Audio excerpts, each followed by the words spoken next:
Chapter 213, Zhou Clan. Although Wake City was on the verge of being besieged by magical beasts, no one within Wake City was feeling any sort of dread or panic.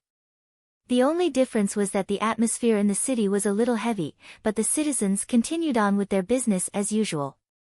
The magical beast mountain range was very close to Wake City, about 20 kilometers away. It towered over the Class 3 city that was highly experienced, repelling waves of magical beast attacks. Even the city walls were equivalent to walls in a Class 1 city.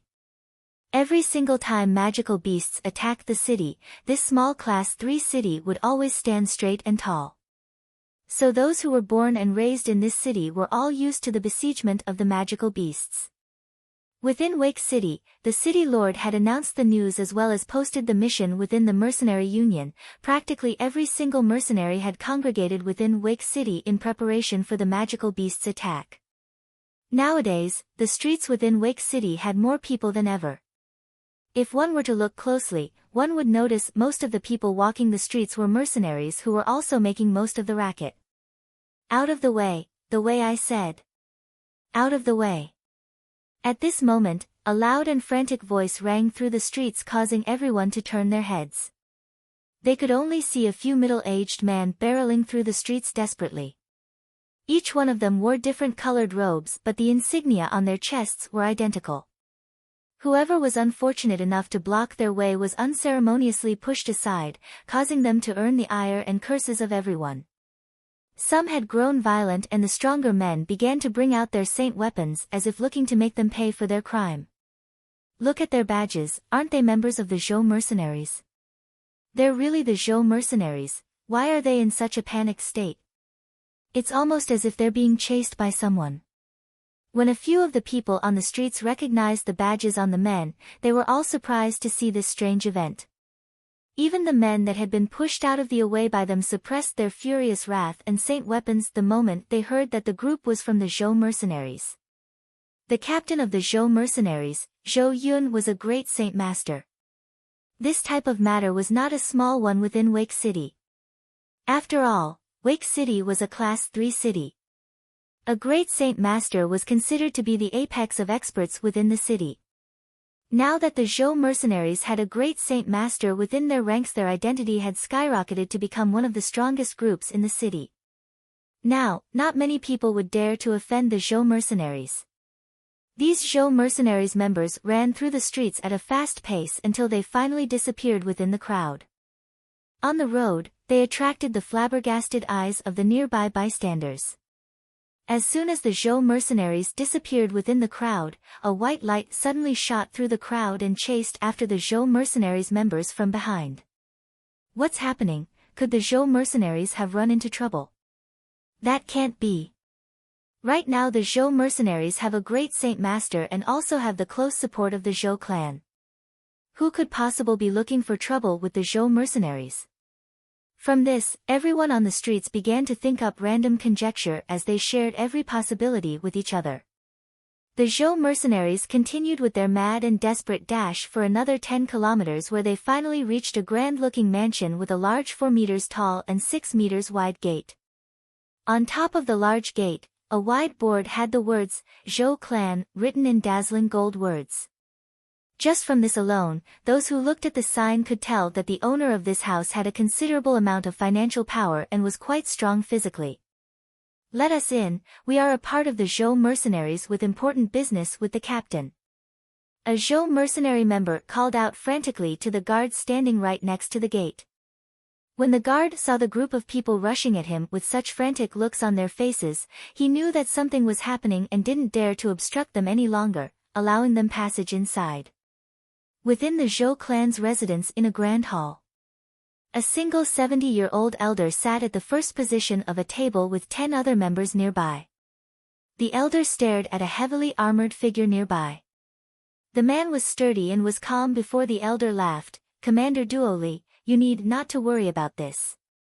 Our Zhou clan has towered over the rest of Wake City for 10 years, it can be said that Wake City is our hometown now. This matter of the magical beast wave will indeed have our Zhou clan ready to fight. We will give it our all to defend Wake City. The armored middle-aged man gave a small smile as he cupped his hands together, with the words of the Zhou clan's elder, "This commander is relieved.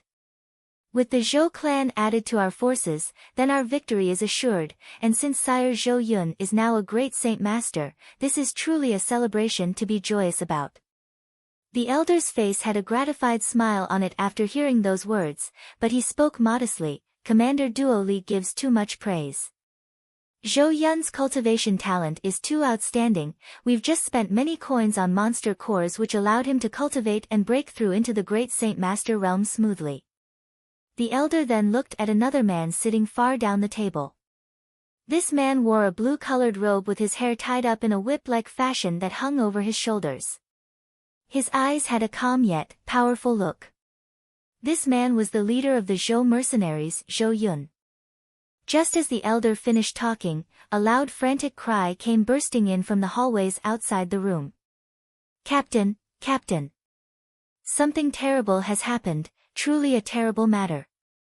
As soon as the voice was heard, suddenly, a man with the Zhou mercenary insignia on his chest came bursting into the room with a few other men behind him panting wildly. These men's sorrowful appearances caused everyone that noticed it to furrow their eyebrows in surprise. Some had even looked at them with an annoyed face. "Impudence! Do you not see that we are having a meeting here? Who let you in? Do you not remember our rules, our system of conduct? Clan leader, something bad has happened. An extremely strong and terrifying man has declared revenge on us. Our 100-member strong Zhou mercenaries has been eradicated and only the ones here are left alive." The leader of the group cried out to the elder. Hearing that, everyone in the vicinity grew alarmed. "What? Did you just say that you are all that are left of the Zhou mercenaries?" Zhou Yun spoke with a serious face. Immediately standing up, he strode on over to the man with a loud shout. "Yes, Captain. It is only us that are alive." The mercenary shouted miserably with a small tremble to his voice. "No one else?" Zhou Yun's eyes instantly grew dark. Everyone is dead, Captain," another mercenary said. Hearing this, a great amount of killing intent flowed out from Zhou Yun as he growled furiously, "Who would dare?" Bang! Before Zhou Yun could finish his statement, the large gates to the Zhou clan's mansion blew open with a great sound before breaking into 4 different pieces that flew into the courtyard. Chapter 214, The Zhou clan's brave rush. This large sound stunned everyone. However, they quickly regained their bearings and their expressions grew dark. No one present was a mediocre person and had a decent sense of hearing. Just from hearing the door break into pieces, they knew that a man had done it. Impudence! The clan leader of the Zhou mercenaries slammed his hand onto the armrest of his throne, causing a large splitting sound to ring through the room. Who dares to be so audacious? To cause trouble for our Zhou clan? Everyone, with me. Let us go see who dares tread on this sacred ground. The Zhou clan leader stood up with a dark expression. As he stomped out of the room toward the courtyard with a furious mood, everyone else followed. The Zhou clan leader brought the group to the entrance of the courtyard where 10 guards of the Zhou clan were already stationed. From every corner, more and more guards began to pour in and increase their numbers constantly. "Move out of the way, the clan leader is here." A sharp-eyed guard cried the moment he saw the clan leader come toward them. Like water, the crowd of guards immediately made way for the clan leader to walk through. But even after that, the entire area was filled to the brim with Zhou clan guards. Surrounded by the Zhou clan guards was a single youth that was around the age of 20. The youth wore a white robe that seemed to be of an inferior material, but that did nothing to hide the characteristics of this youth. The youth was exceptionally handsome, and had pale skin that emphasized his facial features. Although his expression was neutral, there was a charm in his eyes that would make any female that saw it go crazy. The moment they saw this 20-year-old youth, the Zhou clan leader's glare flashed with a cold look as he spoke out, "Who are you to dare cause trouble for our Zhou clan? Do you think our Zhou clan is an easy target to bully? Jian Chen returned the leader's stare with a calm one as he spoke to the elder. And who are you? Humph. Seeing the look of disdain from Jian Chen, the frost in the Zhou clan leader's eyes intensified. This old man is the leader of the Zhou clan, Zhou Batong. Oh, so you're the leader of the Zhou clan? Jian Chen had a faint smile on his face as he cupped his hands together with a false smile. This one is called Jian Chen. I've come to find a person. As long as the Zhou clan leader brings out this person, I will leave. Zhou Batong laughed angrily, looking for someone. Ha, brat, you need a lesson on knowing who your superiors are. To dare demand something from the leader of the Zhou clan. Brat, within Wake City, the amount of people that would dare demand something from the Zhou clan are nearly none. You are the first. Jian Chen laughed as well. It would appear that I should be happy about this. Zhou clan leader, I won't mince words with you. Do you know whether or not the leader of the Zhou mercenaries, Zhou Yun, is here? I am Zhou Yun. The moment Jian Chen spoke, Zhou Yun walked forward from the crowd with eyes that emanated a killing intent that felt as if he was a hungry wolf waiting to devour Jian Chen. I've heard you've slaughtered my Zhou mercenaries in an instant, is that true? It is. Hearing those two words, Zhou Yun couldn't hold himself back. His eyes flashed dangerously as the killing intent flew out at Jian Chen. Instantly, a long spear appeared within Zhou Yun's hand as he shouted, "You dare destroy the mercenary group I spent 20 years creating? Youngster, it matters not who you are. I, Zhou Yun, will make you live a life worse than death and suffer from the eternal torment of the world. With this, I will take revenge for my fallen brothers." A large amount of saint force flew from his saint weapon as he stabbed at Jian Chen. Jian Chen revealed a cold smile as the light wind sword appeared in his right hand and flew out at the same time as the spear. Ding!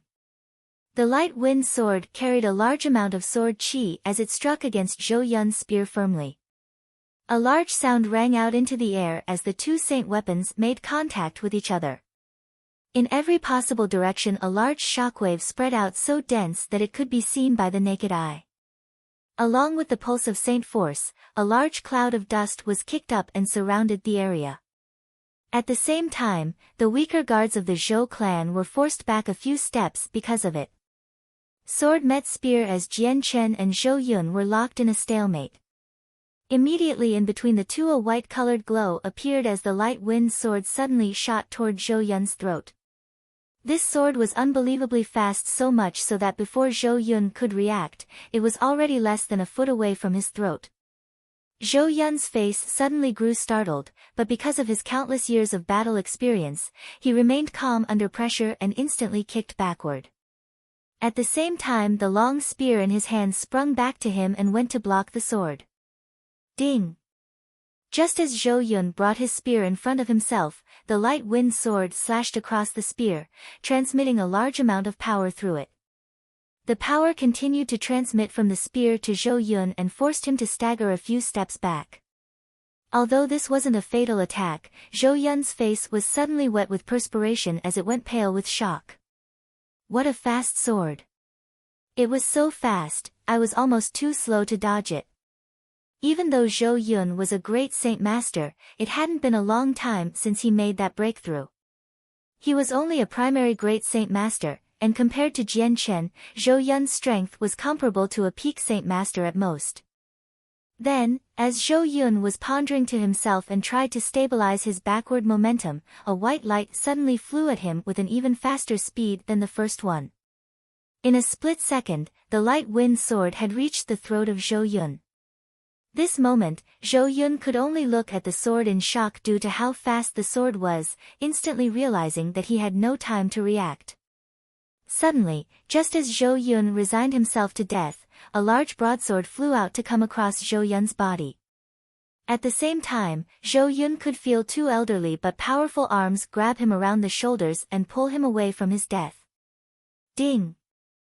A screeching sound could be heard as the sword that was originally meant to pierce into Zhou Yun's throat stabbed against the horizontally flying sword. The owner of this sword had unexpectedly been the leader of the Zhou clan, Zhou Batong. However, the feeling that Zhou Batong was giving off felt as if he was a sword that had yet to be unsheathed. It was only after this moment that people felt that the sword was now being unveiled and was ready to strike.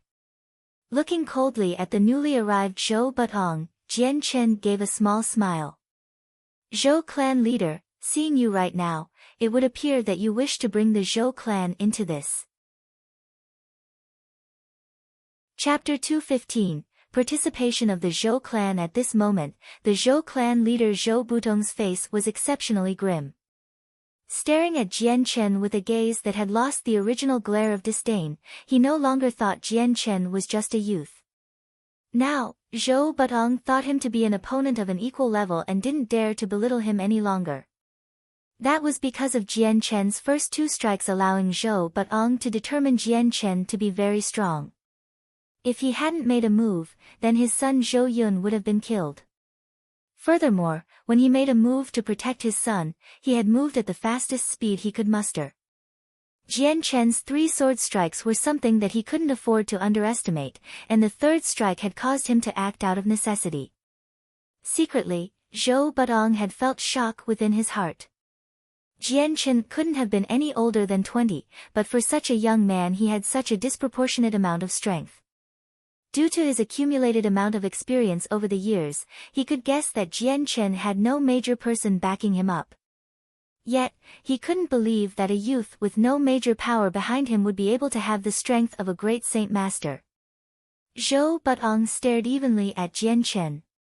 I don't know which clan my young friend here is a part of and what grievances you have with my son Zhou Yun, but perhaps this is a misunderstanding. Whether or not this is a misunderstanding, my heart already knows the truth. The past I will not speak of, but today I will definitely kill Zhou Yun. If your Zhou clan stays out of this, then naturally nothing will happen to you, but if your Zhou clan decides to take part, then I will eradicate it as well. Jian Chen's voice was calm on the surface, but there was a hint of a domineering tone to it. Yet, as the Zhou clan heard the words of Jian Chen, their expressions grew dark and the air around them began to fill with an impressive amount of killing intent. Even as the atmosphere grew tense, Jian Chen's attitude did not change at all from his cold demeanor. Zhou Butong's face grew darker as well, but nonetheless, he stared at Jian Chen and said, "You speak far too loud, my friend. I can admit, your strength is quite decent, but for you to try and eradicate the entirety of my Zhou clan? You truly think that my Zhou clan is like mud? Zhou clan leader, it would appear that Zhou Yun is someone you are determined to protect." Jian Chen's voice gradually grew colder as his eyes flashed with a biting cold killing intent. Zhou Batong readied his own sword. "If you wish to claim my son's life, then let's see your reason why." "Wait a moment." Just as the two sides readied to fight, a loud voice called out. Looking to the source of the voice, both Jian Chen and Zhou Batong realized that it belonged to a heavily armored middle-aged man. The armored man walked forward before stopping in between Jian Chen and Zhou Batong. With a small smile to Jian Chen, he said, "Fellow brother, could your grievances with the Zhou clan be resolved with a small talk? If there is a possibility of making a big problem turn into no problem, then that would be for the best. There is no need for the two of you to fight. The magical beast wave is coming to Wake City soon, and so this is the moment where the entire city must unite as one. For the sake of unison, please talk it out. After all, this magical beast wave endangers the lives of tens of thousands of ordinary citizens.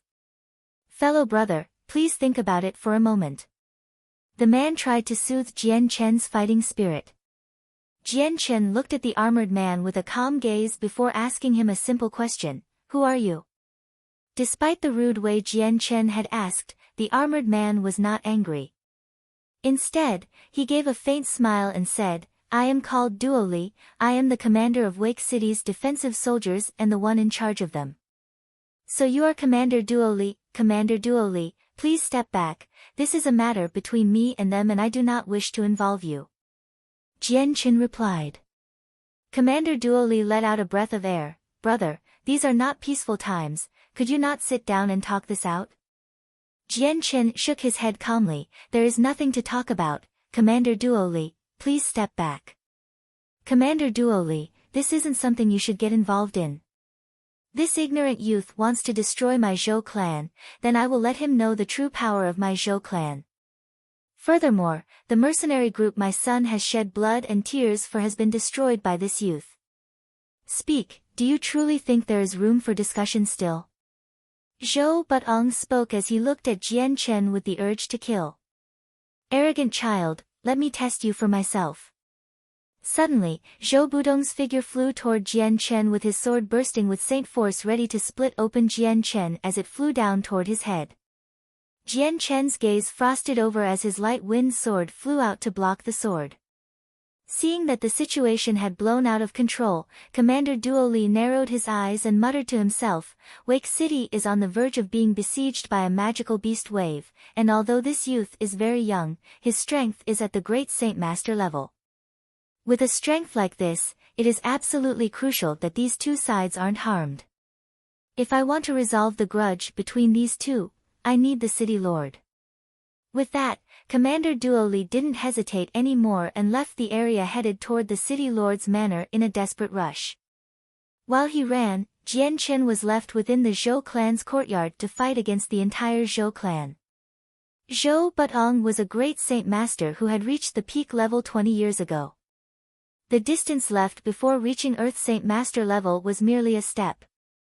It was only because of the danger in making the breakthrough to Earth Saint Master that caused him to stay at the Great Saint Master level. So for the past 20 years, he remained at the peak Great Saint Master level and refined his strength. The light wind sword in Jian Chen's hand danced in the air as it flew at Zhou Butong.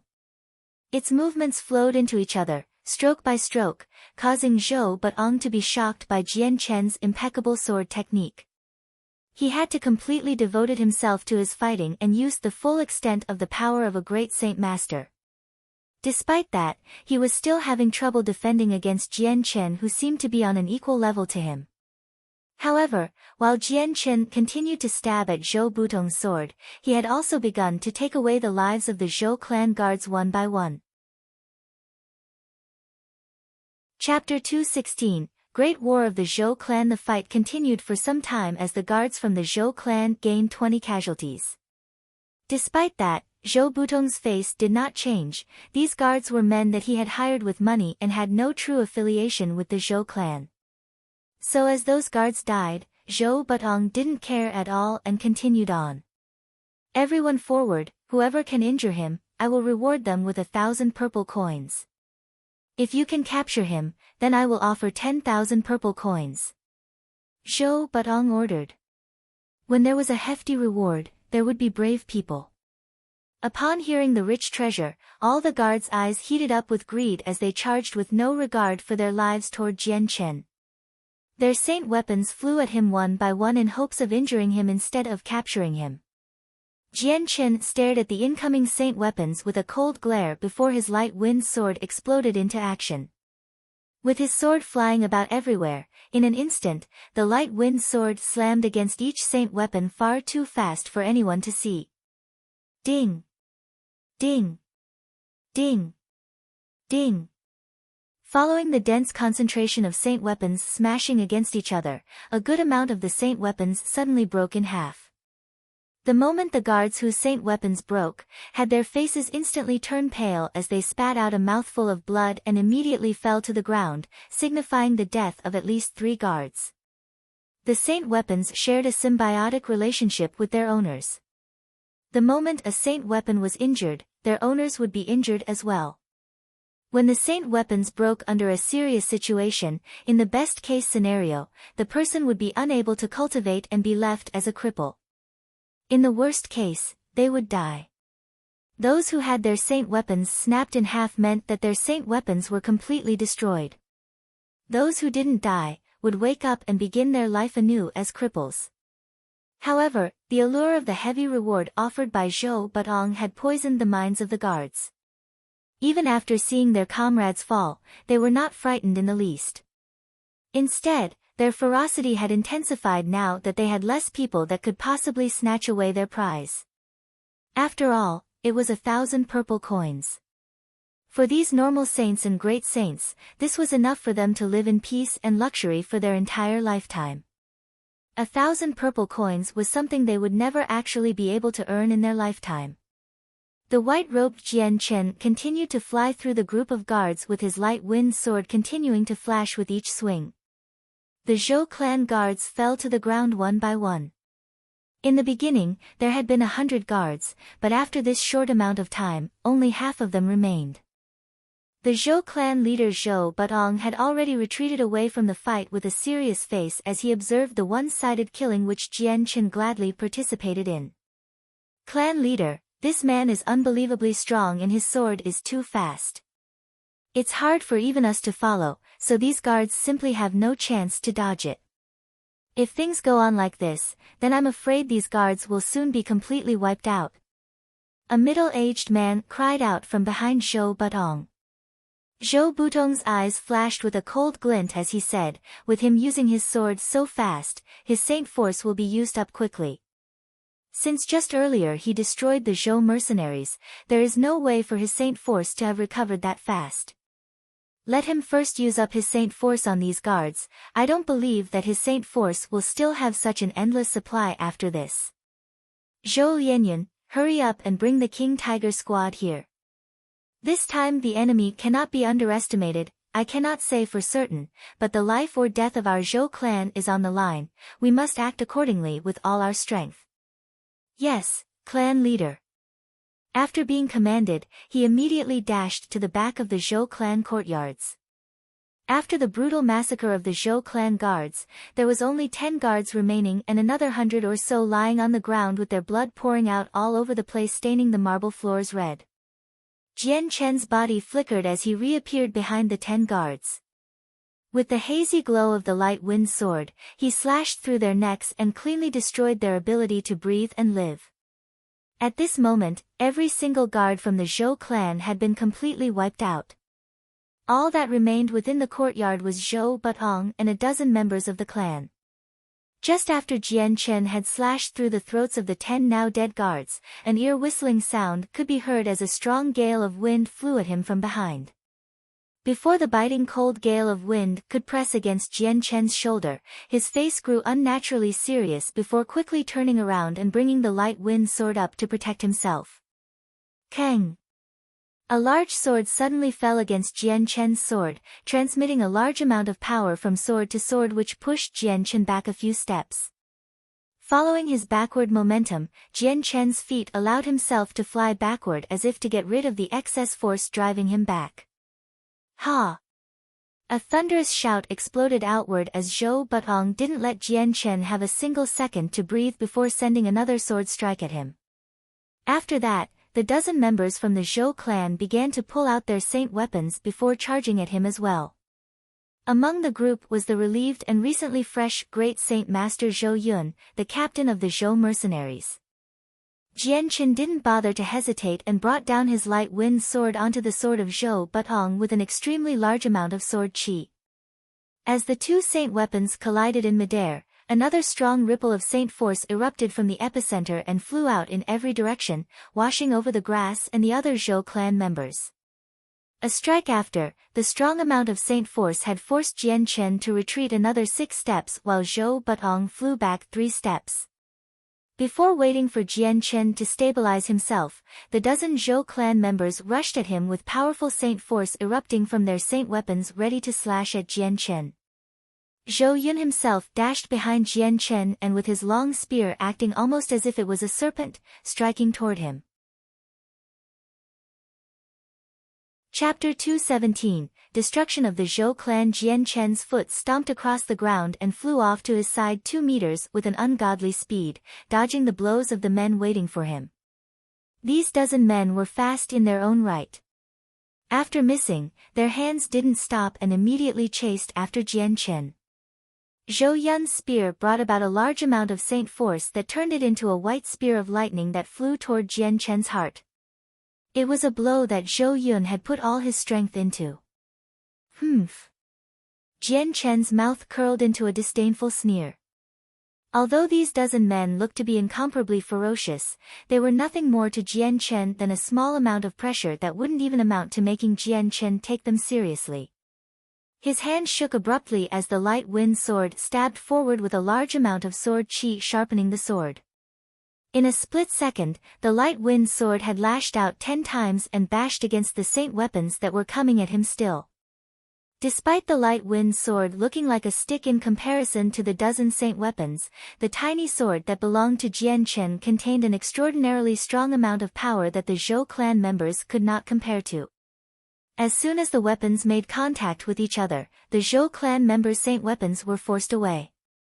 The faces of the Zhou clan members suddenly went slack as they looked at the light wind sword in surprise.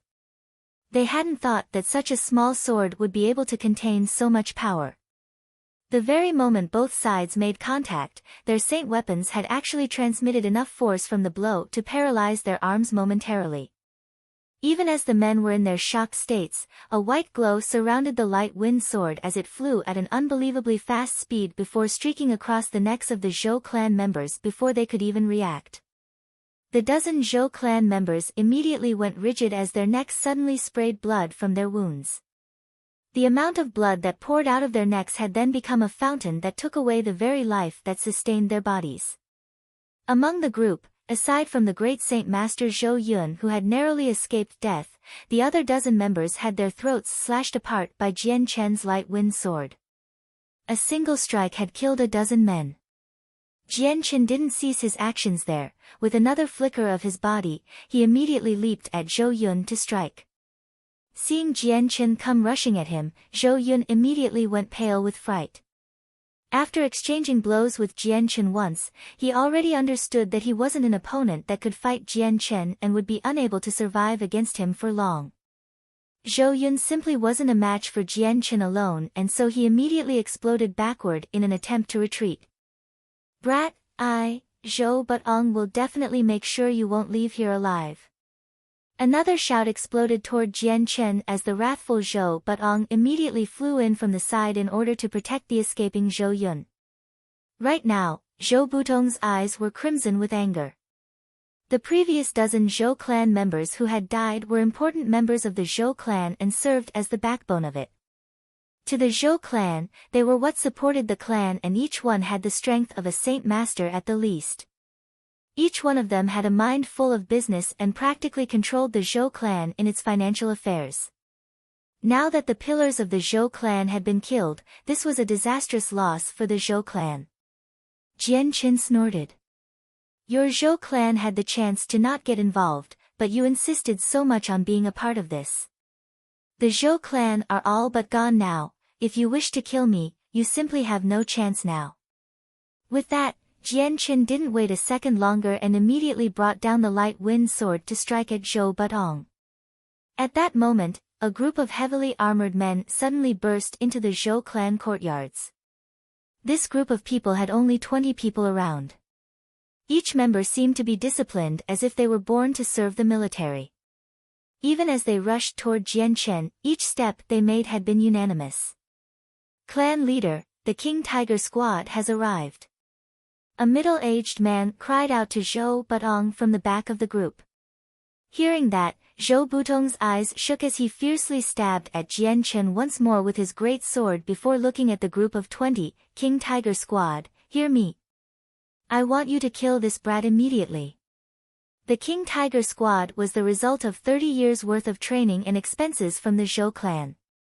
From a total amount of 300 people, each one of them had been embroiled in a series of close combat examinations before leaving behind only 20 men. These 20 men were the King Tiger squad and had the strongest of the Zhou clan in it. "Yes."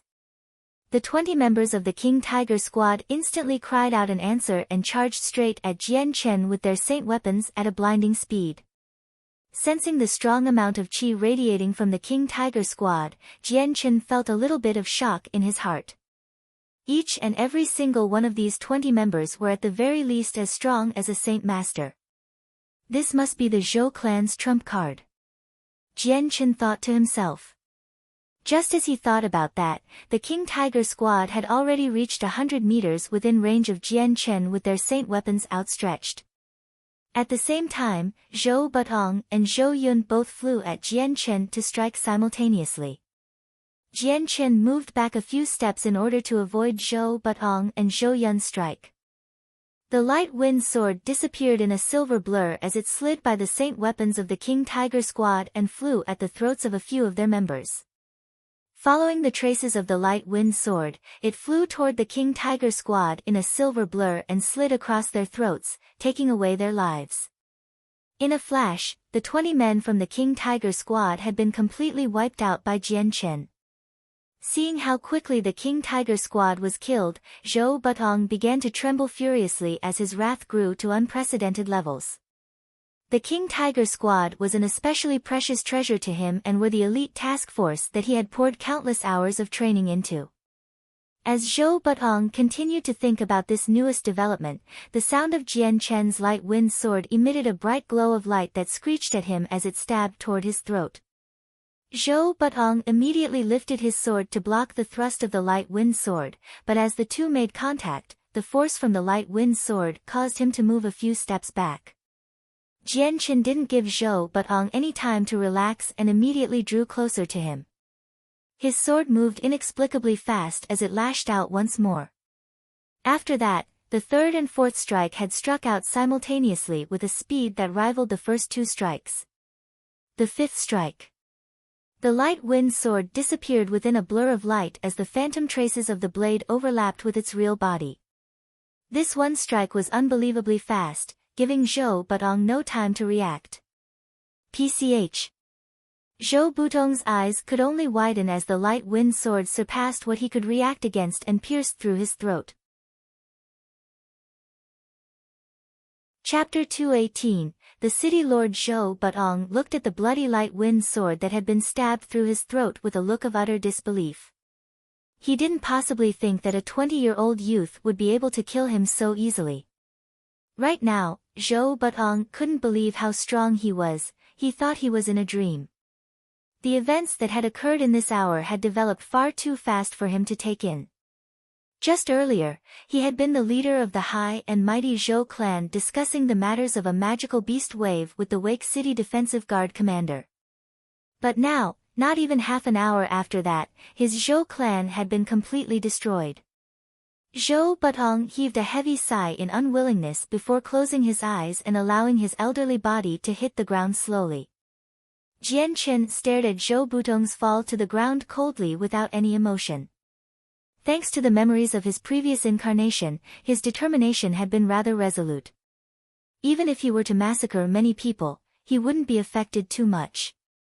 Slowly, the light wind sword was pulled out from Zhou Butong's neck as Jian Chen turned to look for Zhou Yun. However, his face darkened as he looked at the bodies that littered the floors of the courtyard. Yet Zhou Yun was nowhere to be found. At this, Jian Chen's eyes narrowed, so he ran away. As he spoke, Jian Chen looked at the dead bodies on the floor before finally looking at the space belt on Zhou Butong's waist. With 2 steps forward, Jian Chen had grabbed at the space belt. Zhou Butong was the leader of a clan after all. The items within his possession would surely be expensive. Just outside the corner of Jian Chen's eye, he noticed a single thread on Zhou Butong's neck. Hidden by the blood and cloth of Zhou Butong, Jian Chen had then finally found the secret the corpse was hiding. This hidden string was almost invisible to the naked eye. It had only been revealed after the blood dyed the string a shiny red, allowing Jian Chen to discover it. Jian Chen slowly parted the cloth away from Zhou Butong's bloody neck to reveal a ring tied to a piece of string that led down to his stomach. The moment Jian Chen found the space ring, his eyes began to sparkle as he cried out in surprise, "This is a space ring."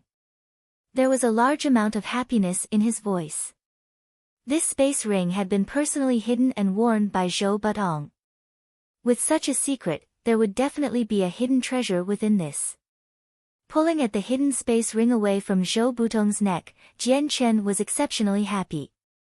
Although he hadn't yet looked at the items within, he stored it within his own space ring. He didn't have time to look at it for now, so he immediately rushed out of the courtyards. The moment Jian Chen had exited the courtyards, he immediately heard the sound of voices of a few men who had heard the fight take place in the courtyards. Everyone's faces were full of shock as they looked at the Zhou courtyard. Their unwavering gazes stared at the horrifying view, as if they couldn't believe what had just happened. The Zhou clan had been completely destroyed in an instant. Out of the way, out of the way. Everyone get out of the way. At this moment, an extremely loud sound cried out from behind the group. The dense group of people standing near the Zhou clan courtyards immediately saw a group of heavily armored men with weapons who were running straight through them. Isn't that the city lord of Wake City? I didn't think he would come here as well. From the midst of everyone, a group of heavily armored men walked forward. One man in particular wearing a black robe stood tall. His eyes shined with a purpose as sharp as his sword. From the perspective of a regular person, the man's skin resembled that of copper, and combined with his stature, the man looked rather intimidating. This was the city lord of Wake City, Yunli. Under the protection of the city guards, the city lord of Wake City, Yunli, continued to walk into the Zhou clan courtyards. Stepping through the gates, he could only see the large amount of bodies littered about. Yunli walked forward a few more steps before coming to a stop as he looked at the corpses with a heavy expression. Finally, his eyes landed upon the dead body of Zhou Batong before his face became like stone. "Ai!" Yunli cried out as he closed his eyes sadly. Standing right next to him was the commander of Wake City's defensive guards, Duoli. Sighing, Duoli couldn't believe what he was seeing before speaking out with a dejected tone, "Lord, we came a moment too late." At this, Yunli once more opened his eyes as he stared at the multiple bodies strewn across the ground. Finally suppressing the sadness within his heart, he only then realized that every single man had a wound on their throats. It was only just that one wound, and Zhou Batong was no exception either. Duoli, the one that came here to declare revenge on the Zhou clan, was a single 20-year-old youth, correct? Yunli stared at Commander Duoli with a cold face. "Yes, my lord." From his appearances, his age was estimated to be around 20 years old, an exceptionally young face. Duoli spoke out frantically. Hearing this, Yunli went silent as he began to think. So the Zhou clan has been destroyed. This has weakened our defensive troops for the magical beast wave by a large amount, yet with this young expert in our Wake City, if we can rope him in, we will be able to defend ourselves against the magical beasts with ease. The Lord is quite wise, your subordinate here thought of the same thing. Duoli spoke out with a serious expression. Come, he hasn't gone too far yet. Let us chase after him. Yunli began to walk even faster as he led Duoli and the group of guards out of the courtyard. Afterward, Yunli began to chase after the bloody footprints Jian Chen had left behind. Jian Chen slowly walked through the streets with furrowed eyebrows as he thought to himself. He had no idea how he would find Uncle Kendall's family. Wake City wasn't too small, but there was still a few 100,000 people. Just finding 2 people within a population like that was no simple task. Plus, right now Jian Chen couldn't even guarantee that Uncle Kendall's family was still living in Wake City or if they had moved out of the city. To try and find the family would be like finding a needle in a haystack. Uncle Kendall, don't worry. No matter what, I will find your family and take care of them. I will definitely let them live happily for their entire lives. Jian Chen muttered to himself. However, before he could fully commit himself to finding Kendall's family, he first had to deal with the Tianxiong clan. In the beginning, Jian Chen had been forced to run away from Wake City thanks to the Tianxiong clan. This grudge he had for them could be said to be extremely deep and was unforgettable. He also knew that because he had killed Tianxiong Lai's son, Tianxiong Kong, their grudge against him was equally deep. This had gone far beyond what could be solved with words. One side would have to be wiped out. If he didn't deal with the Tianxiong clan, then Jian Chen wouldn't dare to try to find news about Uncle Kendall's family. Otherwise, in case the Tianxiong clan found out there was a connection between him and Kendall's family, then they would try to place him in a trap that would be inescapable and unavoidable. Chapter 219, Invitation of the City Lord. Fellow brother, please wait a moment. As Jian Chen continued walking, a sound suddenly rang out from behind, accompanied by the sounds of heavy footsteps. Jian Chen's eyes furrowed together as he turned his head, only to see a squad of heavily armored soldiers running at him quickly, with two middle-aged men leading the squad. He looked at the armored pair of men with a suspicious look. Although he realized one of them was the man he saw not too long ago, the commander of Wake City's defensive troops, Duo Li. Seeing these troops from Wake City approach him, Jian Chen couldn't help but feel suspicious. He had no idea if these men were here for the sole purpose of capturing him for his eradication of the Zhou clan. Yet while Jian Chen didn't fear these men, he wanted to find Uncle Kendall's family within Wake City.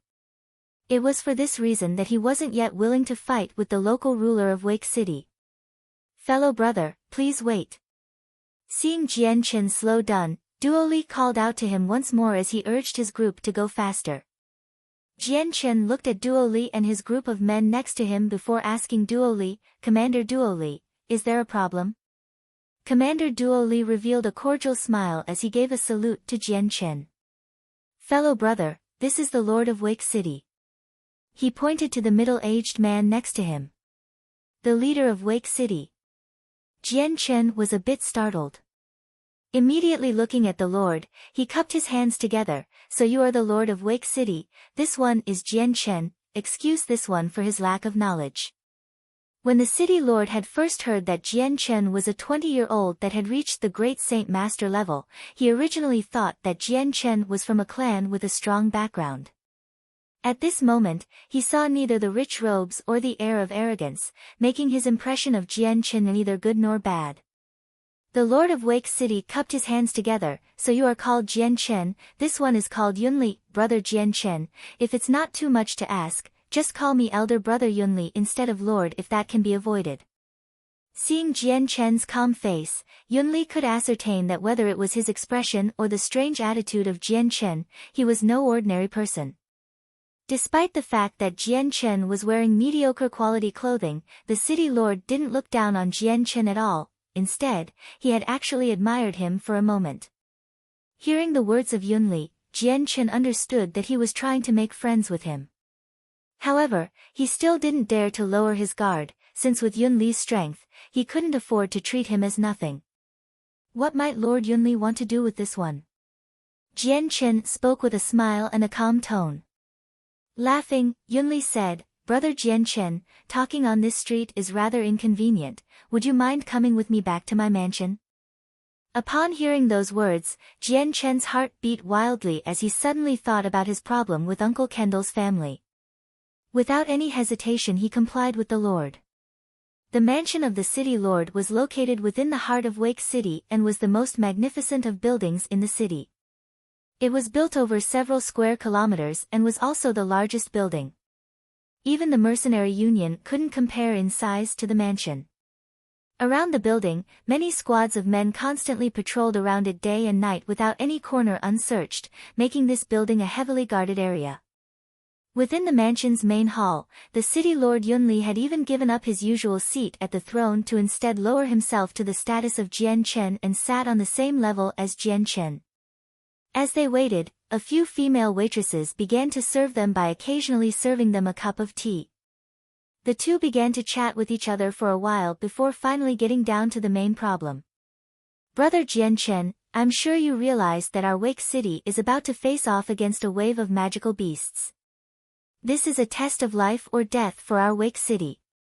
In the case that we fail to defend Wake City from these magical beasts, then the tens of thousands of people will become the meal of the magical beasts, so I sincerely hope that Brother Jian Chen will lend his power to help defend Wake City. Yunli's smile had faded from his face and a serious look replaced it as he began to talk about this serious topic. Jian Chen laughed, the city lord truly thinks too highly of this one. I am one who walks the path of solitude. What reason would I have to protect the population of Wake City from this wave of magical beasts? At Jian Chen's words, Yunli's face tightened as he realized Jian Chen had no plans on protecting Wake City from the wave of magical beasts. Before he could say something, Jian Chen continued to speak, however, since I'm already at Wake City, I may as well participate. Yet, whether or not Wake City survives the magical beast wave, this one cannot guarantee that. Jian Chen's words made Yunli's eyes widen immediately as he smiled joyously. Just hearing these words from brother Jian Chen makes this one feel at ease. When brother Jian Chen joins Wake City, then our city will definitely be safe from this danger once more. At this moment, Commander Duoli suddenly burst through the doors and quickly walked toward Yunli. Giving a complicated look at Jian Chen, he bent down to whisper something into Yunli's ears. Seeing how the Lord of Wake City Yunli's face grow even more serious before a look of massive confusion overtook his face, Jian Chen had a complicated look on his face as well. After seeing how the gradual change in Yunli's face, Jian Chen began to feel curious. Although he didn't know what words had been said to elicit such a massive change, Jian Chen could begin to guess at an idea or two of what the situation might be after Yunli and Duoli had stared at him. Suddenly, Jian Chen's eyes flashed as he thought to himself, could it be a matter regarding to the Tianxiong clan? Jian Chen's enemies within Wake City were very few, but after seeing Yunli's face grew extremely serious, there could only be one other answer after the Zhou clan and Zhou mercenaries were ruled out. Tianxiong Lai from the Tianxiong clan knew of his name, and after Jian Chen had killed his son Tianxiong Kong, there was a grudge that could never be resolved peacefully. Chapter 220, Destruction of the Tianxiong Clan. 1. Yunli's face began to darken as Duoli continued to speak into his ear non-stop with an even grimmer expression. After Commander Duoli had finished talking, Yunli turned back to Jian Chen with a bewildered expression, yet he did not leave. Yunli furrowed his eyebrows together as he continued to look at Jian Chen. With a moment's hesitation, he finally spoke, "Brother Jian Chen. 1 year ago in Wake City a major event took place. The number 1 clan in Wake City, the Tianxiong clan, had their young lord Tianxiong Kong killed by someone. And if this piece of information is reliable, then the person who killed Tianxiong Kong is a youth that isn't too far apart in age with you. Most importantly, this youth's name is also Jian Chen, surely that means the two of you are the same person." Hearing this, Jian Chen's facial expressions didn't change at all. This type of end result was something he should have anticipated long ago. Without any other words, he smiled, "The Lord is correct, that person is this one." Although he had long since guessed that this answer was coming, Yunli still couldn't help but feel his heart rate speed up after hearing Jian Chen's answer. Although this matter regarding Jian Chen and the Tianxiong clan was completely unrelated to this magical beast wave, this was still a crucial moment where the lives of tens of thousands of citizens were at stake. This wasn't a time for them to be sloppy. The entire defense force had to be one cohesive unit in order to help defend Wake City. Whether it was Jian Chen or the Tianxiong clan, they were still one of the bigger powers of Wake City. With this hatred between the two of them, it would bring about a huge headache for Yunli since he knew that the two were like fire if put together. He was afraid that if they were to get too close to each other, then there would definitely be huge losses for everyone. If this was any other time, Yunli wouldn't have cared, but at this moment where a wave of magical beasts would be coming soon, he definitely wanted to avoid the explosion that would happen in between them. At the very least, until the magical beast wave was over, he could not let Wake City lose any more power.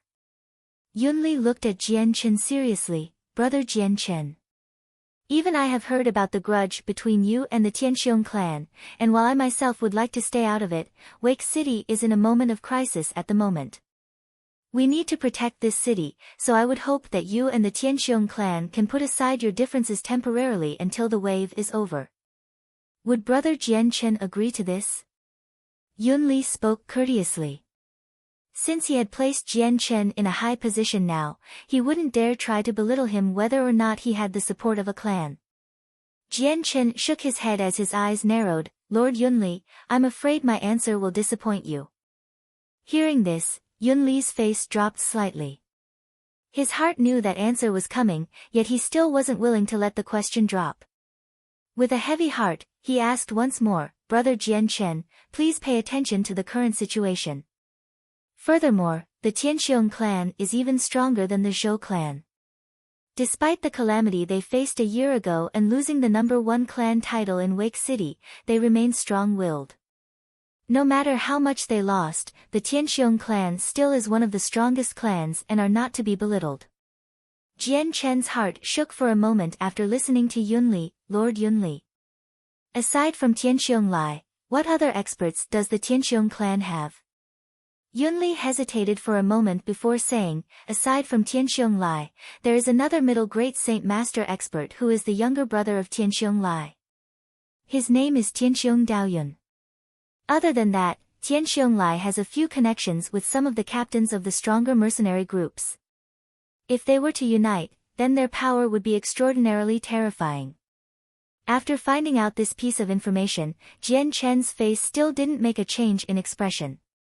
He simply had the same reaction as before while he sipped his cup of tea. Seeing how calm Jian Chen was as if he didn't care at all for the Tianqiong clan, Yunli's inner thoughts were finally decided.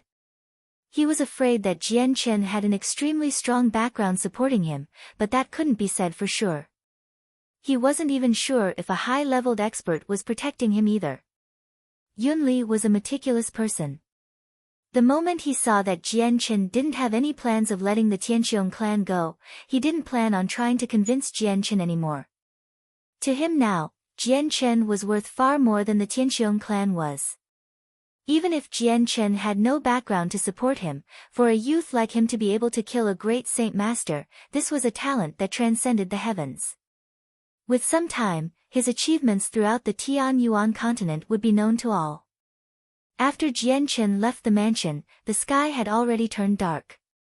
While he was still in the mansion, Jian Chen didn't ask about Uncle Kendall's family. In his opinion, that matter would be best done when the matter between him and the Tianqiong clan was finished. This was the best and safest way to find out about Kendall's family. The day was already all but gone, and Jian Chen had already fought in 2 different battles. This had led to a huge decrease in his energy, so now was not the time Jian Chen wanted to fight against the Tianqiong clan. Instead, he began to look for a restaurant and inn to stay for the night. Time quickly flew by as morning came. Jian Chen opened his eyes from his sitting cultivation position. All of the energy he had used up yesterday had been completely recovered, making him able to operate at his peak condition once more. After Jian Chen left the inn, he listened to the random discussions of the people outside regarding the total annihilation of both the Zhou mercenaries and Zhou clan. The Zhou clan and Zhou mercenaries had very strong reputations within Wake City, but for them to both be exterminated in such a short amount of time, this news had quickly spread throughout the city like wildfire. No matter if it was a small or large street, every person was talking about it. At the same time, every single major power within Wake City had immediately set out to scout for information the moment they heard about this. The Tianqiong clan used to be the #1 power in Wake City and their might was known to everyone. No matter where he went, Jian Chen would be able to hear about the Tianqiong clan. Chapter 221, Destruction of the Tianqiong clan. 2. The Tianqiong clan was positioned in the northern part of the city. Just past the large halls of the Tianqiong courtyards, the Tianqiong clan's leader Tianqiong Lai sat upon his throne with 2 people by his side. Both of them were young, but their presence was unusual and their eyes flickered with an unusual light, making others feel that these 2 were not like common people. A year ago, even though the Tianqiong clan had suffered a tremendous loss from Jian Chen and were no longer the #1 clan in the eyes of Wake City, everyone still understood that the Tianqiong clan's peak experts had not weakened at all. In terms of martial prowess, they still maintained the spot of the #1 clan. The main reason was because of Tianqiong Lai. Although he had stopped at the middle great saint master level, he had an earth-attributed saint force which granted him superiority over others. Even those at the peak great saint master level wouldn't be able to contend against Tianqiong Lai. However, in terms of controlling Wake City, the Tianqiong clan was no longer in power like it used to be. That was because Tianqiong Kang's death had brought a great amount of pain to Tianqiong Lai. Because of that, he didn't pay enough attention to the control his Tianqiong clan had over Wake City, therefore their power declined despite having enough martial power to maintain it. Tian Lai himself had changed drastically during this year as well. His entire body grew thin and even his hair became gray. Tian Lai had a smile on his face as he looked at the men in front of him. There was a lively look to their faces, and if anyone were to recognize them, they would be so surprised that their jaws would drop. That was because these people were the very well-known figures and captains of the larger mercenary groups in Wake City. Each one of them represented a different mercenary group and were very strong men in their own rights. Each mercenary group had a number of over 100 people with a strength that was not like most groups. Among the group in front of him, there were even 2 elders who held 2 different clans with large amounts of political power. These groups of men could even be said to hold an incredible amount of power within Wake City. It was only when something major was about to happen that they would all convene together. Otherwise it would be very hard for everyone to meet up, thus anyone that saw this sight would be astonished.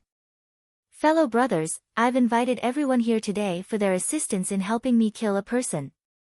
Tian Lai spoke out to the representatives of each mercenary group with a loud voice. Ha, Tian Lai, we've been friends for over a dozen years now. Whatever it is you need help with, then all you need is to ask. As long as I have the power, I will do it. After Tian Lai had spoken, a sturdy-looking middle-aged man had answered him. That's right, Tian Lai. With our friendship, whatever it is you need help with you just have to ask. You don't have to beat around the bush like a virgin on her wedding night. Spoke a dark-tanned man. He wore short pants, revealing bulges of muscle on his legs. From the looks of it, those legs looked as if they were capable of bending a steel plate in half with a simple kick. After that, the entire group of men began to call out their agreement to helping out Tian Lai. After hearing this, Tian Lai had a faint smile on his face as he sat there. Almost if he had remembered something, the smile on his face quickly receded. In a circle of emotions, Tian Lai suddenly had a painful expression. Fellow brothers, do you still remember when my son Tian Kong was killed a year ago? Hearing that, everyone looked at each other with a solemn face. However, no one spoke out. It was as if they were waiting for Tian Lai to say something. Tian Lai continued to speak. A year ago, a single youth entered Wake City and murdered my son Tian Kong. Not only that, but he dealt a serious blow to my Tian clan, and despite me personally chasing after him, it was to no avail due to his cunningness. Using the terrain of the magical beast mountain range to ambush and kill the experts of my Tian clan, in the end, he finally escaped from my grasp. Tian Lai's face began to grow more and more wrathful as he talked. He despised Jian Chen down to the bone because not only did Jian Chen kill his son Tian Kong, but he had even played around with Tian Lai while in the magical beast mountain range. To him, this was a personal disgrace. He had never been beaten to such a miserable degree by anyone of a lower level of strength like this before. Tian Lai, could it be the murderer of your son has returned to Wake City once more? The dark-skinned person from before spoke out once more. Tian Lai nodded his head slightly. Surely everyone has heard about the major event yesterday.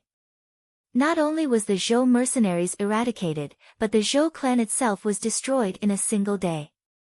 However, after a small investigation, the man who destroyed both the Zhou clan and Zhou mercenaries was a 20-year-old youth named Jian Chen. Everyone's face immediately hardened like stone the moment they heard that final sentence, along with a mixture of extreme shock. They had already heard about the massacre of the Zhou clan, but they hadn't known as much about the matter as Tian Lai. What surprised them the most was that the person who had destroyed both groups in a single day was merely a 20-year-old youth. This was all but inconceivable to them. Immediately the whole group went quiet as they processed this piece of information. After a while, an elder broke the silence. Tian Lai, this Jian Chen who destroyed the Zhou clan, he surely must not be weak at all. Tian Lai shook his head slightly with furrowed eyebrows. I fought against him a year ago and understood his strength quite well. At the most, he was nothing more than a saint master and wasn't even able of handling a single blow from me. Yet, he was also extremely fast, so that even as I chased him I had to use quite a large amount of energy. Because of this, he escaped from me. Furthermore, his sword strokes were extremely fast as well. Anyone on his level of strength would simply not have enough time to react, and in that moment, he was able to kill the Saint Masters of my clan in the Magical Beast Mountain range. Although this was a year ago, even if he was able to improve his strength, there must be a limit. Even a genius with an outstanding potential would not be able to make a breakthrough from a Saint Master to the peak Great Saint Master or Earth Saint Master in the span of a single year. So it is my guess that he had some help with eradicating the Zhou clan. Tianxiong Lai, do you mean to ask if you want our help to capture the assassin who killed your son? A regular-looking man asked. I've invited everyone here today not to help capture him, but to help block him if he tries to escape once more. I do not wish for him to slip away from my grasp again, and if he truly does dare to appear within Wake City, then I, Tianxiong Lai, swear that he will not leave the city alive. Tianxiong Lai pledged. As he spoke, his tone gradually grew colder and colder as his eyes began to spark with a killing intent. Chapter 222, Destruction of the Tianxiong Clan, 3. While the group of people within the hall conversed with each other, a 20-year-old youth wearing a white robe walked to the Tianxiong clan's gates. He was rather handsome with a face that could only be described as perfect. Adding his natural charm to his personality, he could definitely not be considered someone of normal status. This youth was Jian Chen. Seeing the main halls, Jian Chen's eyes sparked with a huge desire to kill. The memory of when he had first been chased by Tianxiong Lai out of Wake City was still quite clear in his mind. Jian Chen was normally not a man who would thought narrow-mindedly, but against the Tianxiong clan, he would not let them go. Return kindness with kindness and return animosity with animosity. If there was a trickle of kindness, return it with a gushing spring of kindness. If the hatred was carved deep within the bones, then return the favor 100 times back. This was the personal motto that Jian Chen had carried with him from his time as a hermit in his past world. Even today, Jian Chen had not changed his style of thought. The courtyard of the Tianxiong clan was rather simple with gates that were tall and remained open without a problem. Upon looking in, one could see 8 sturdy and resilient men who would return the stares with a bright eye. Jian Chen slowed down his pace as he calmly walked toward the open courtyard as if he was taking a walk. In fact, just looking at him would seem as if he hadn't a single amount of hostility. The 8 guards at the gates realized Jian Chen was coming toward them, so the moment he approached, 2 men blocked the path and called out to him. Halt! What matters might you have here? Staring at the 2 men in front of him, Jian Chen finally revealed a cold smile. I've come to kill you all. The guards all stared blankly at him as they processed his answer. While thinking about what he had just said with a loosened guard, there was suddenly a bright flash of light as Jian Chen's light wind sword suddenly struck out at the guards. Immediately, the tip of the sword had pierced through each one of their throats. Jian Chen's attack had been too sudden, and for these guards who only possessed the strength of a great saint, they weren't even able to pull out their saint weapons. So in a blink of an eye, these 8 guards were killed without trouble. After killing these people, Jian Chen continued forward past the threshold into the courtyards where a group of members were at. Who are you? Stop right there. The moment Jian Chen entered the courtyard, a large explosion of sounds rang out around him as the shadows of 2 men suddenly flew at Jian Chen from not too far away. Jian Chen laughed to himself. It is no wonder the Tianxiong clan used to be the #1 clan. Who would have thought that right next to the courtyard gates there would be 2 Saint Masters waiting to ambush someone? The speed these Saint Masters were traveling at was extremely fast. In the moment Jian Chen was thinking to himself, they had already arrived at Jian Chen's side and brought out their swords in preparation to fight against him. A strong amount of Saint force accompanied their swords as they swung out at Jian Chen. These 2 Saint Masters had been guarding the gates from the inside, and the moment they saw Jian Chen cross into the courtyard, they sprung into action. Since they could see the dead bodies of the 8 guards, they knew Jian Chen was not a weak foe and spared no words before engagement. The Saint weapons flew within half a meter away from Jian Chen when the light wind sword immediately reappeared within Jian Chen's hands. With a silver arc of light, the light wind sword flew out at the two swords with an inconceivable speed. Before the two saint weapons could even get within 3 inches of Jian Chen, he had already speared the throats of the two saint masters. After that, Jian Chen's body flickered as he reappeared 3 steps away from his original position to avoid the two saint weapons that continued to fall down from inertia. Because it was currently morning, the Tianxiong clan's courtyard had plenty of people doing their morning exercises. Some members were even patrolling around, but the moment they had seen Jian Chen kill the two saint masters, they had naturally stopped where they were and cried out a warning. An assassin is here. Someone's causing a disturbance. An enemy is at our gates, everyone prepare yourself. The previously quiet Tianxiong clan had erupted into a cacophony of sounds as the panicked shouts of everyone rang through the air. Practically everyone with confidence flew at Jian Chen while everyone else immediately ran back into the halls to warn the leader of the Tianxiong clan, Tianxiong Lai. Seeing the group of people instantly break apart, Jian Chen's previously impassive face grew colder as he sneered. Soon after, the light wind sword swung into motion to meet with his enemies head-on. Following the bright silver glow of light, the men who brandished their saint weapons were instantly killed by Jian Chen's sword. Jian Chen had an absolute determination to kill anyone in the Tianxiong clan, so he didn't dare let any one of them escape. As the shouts and cries grew louder, more and more people from the Tianxiong clan were startled awake, and they all began to run toward the origin of the sound. Although the clan had fallen a bit the past year, it had originally been Wake City's #1 clan, so one couldn't underestimate the clan's strength. The amount of people in the courtyard alone was quite large. As more and more people rushed over, Jian Chen gradually became surrounded. Within the main halls of the Tianxiong clan, Tianxiong Lai was consulting with the few captains of the mercenary groups, but the moment he had heard the sounds of battle outside, his eyebrows furrowed together in confusion. Even the mercenary captains all looked at each other with doubt and puzzlement as they tried to think of what could be happening. What's happening outside? Why is there so much noise? Tianxiong Lai cried out in complaint to those around him.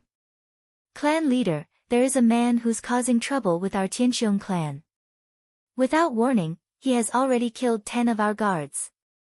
A man hurriedly cried out as he came running into the halls. Tianxiong Lai's eyes grew furious as he thundered, "What? So someone dared to cause trouble for our Tianxiong clan?" "Yes, my lord.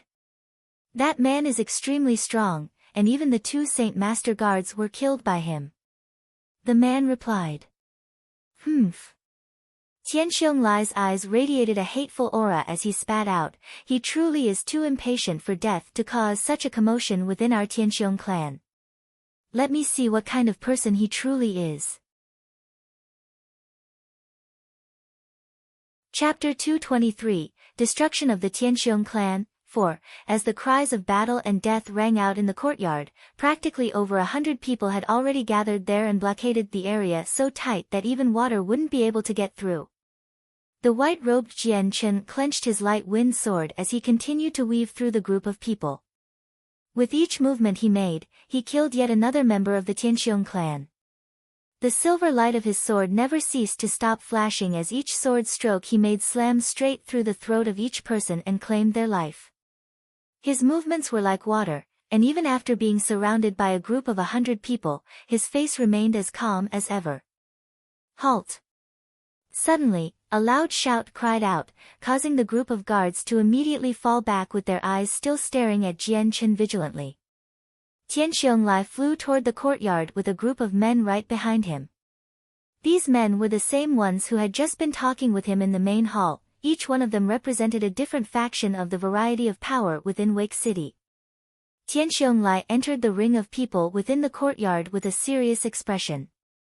When he noticed several dead members of the guards, his face took on a darker shade of color. In a brief moment, his eyes landed upon Jian Chen and promptly froze. The moment he had seen Jian Chen, his face began to tremble before emitting a large amount of killing intent from his eyes. He was looking at Jian Chen as if he were a dangerous animal. "You're Jian Chen." Tianxiong Lai spat out each word angrily despite the relatively calm expression on his face. Although in his eyes, the slightest tint of red could be seen. Jian Chen smiled, leader of the Tianxiong clan, I didn't think you would still remember me. Tianxiong Lai's entire body was shaking now. Right in front of him was the murderer of his son Tianxiong Kong. How could he ever forget about him? Even in his dreams every night, he would constantly be reminded of Jian Chen's existence despite seeing him a small number of times a year ago. Yet at the same time, Jian Chen's face was forever burned into the very depths of Tianxiong Lai's mind so that he would never be able to forget it. Jian Chen, this old man was prepared to look for you, but I didn't think that you'd take the initiative to come knocking at my door. Since it's like this, you should be prepared to never set foot out of this place alive. Tianxiong Lai spat as his eyes looked at him with a great deal of animosity. With a smile of disdain, Jian Chen said, Tianxiong Lai, you couldn't prevent me from escaping a year ago. And here we are 1 year later with you saying that you will. With just your tiny Tianxiong clan, you don't have the qualifications to do that. Tianxiong Lai's eyes flashed dangerously at that. When the Saint Master leveled Jian Chen had escaped from him after all he had caused, it had left an unwashable stain on his honor. However, what Tianxiong Lai didn't know was that at the time, Jian Chen was merely a peak-level great saint with a good amount of distance from the Saint Master realm. Brat, today I will see just how much you've changed since a year ago. Guards, block off his escape routes.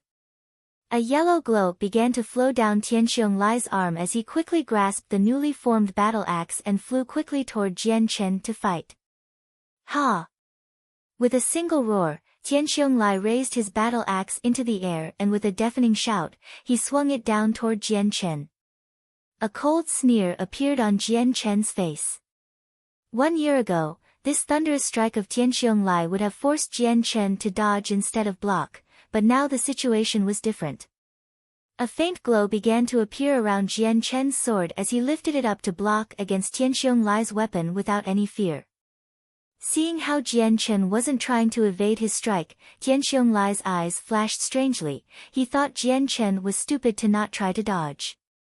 When he fought against him a year ago, he could clearly tell that Jian Chen was overwhelmed by him. Today, he wouldn't ever have believed that Jian Chen's strength had increased to such a devastating degree. With a screeching sound, the battle axe clashed against the light wind sword in an attempt to shatter it with his saint force. Ding! The two weapons clashed against each other with a loud bang as the saint force within the weapons repulsed each other and scattered out in massive ripples of energy visible to the naked eye. Upon reaching the stone floors below, they instantly cracked and split as if made of tofu with a series of cobweb-like cracks spreading everywhere. After the weapons had slammed against each other, Tianxiong Lai's eyes widened as he looked at Jian Chen in disbelief. Reflected deep within his eyes, fear began to surface. From that one exchange, Tianxiong Lai had a better understanding of Jian Chen's strength. The Jian Chen now had a strength that was completely different compared to a year ago. Back then, if Jian Chen wasn't so fast, he wouldn't have been able to constantly evade him and would have died like an ant underneath Tianxiong Lai's foot. But now, the previously weak ant had grown to become a mighty dragon that could fight against him on an equal level. That fact sent Tianxiong Lai reeling with disbelief. In fact, Tianxiong Lai felt that this Jian Chen in front of him and the Jian Chen from the past were two completely different people. The difference between the two was just too great. Jian Chen staggered back a few steps. Although he was able to defend himself against Tianxiong Lai's strike, he still wasn't completely matched in pure strength. Although Tianxiong Lai was a middle great saint master and had a strength that was greater than Jian Chen's by a certain amount, it was his mastery of the earth-attributed saint force that actually granted him an overwhelming superiority. Even peak great saint masters weren't much stronger than him in terms of fighting strength. Jian Chen was clearly the weaker one in this collision of attacks. In contrast, Tianxiong Lai still stood where he had been before. However, his legs had now sunk deeper into the ground by a single inch. Brat, I didn't think that your strength would be so vastly different in the time span of a single year. Tianxiong Lai stared darkly at Jian Chen. However, even with this major change, you will still not make it out alive. With that, he flew at Jian Chen once more. Chapter 224, Destruction of the Tianqiong Clan. 5. Jian Chen's sword arm flew toward Tianqiong Lai with an intense amount of sword qi flowing all around his light wind sword.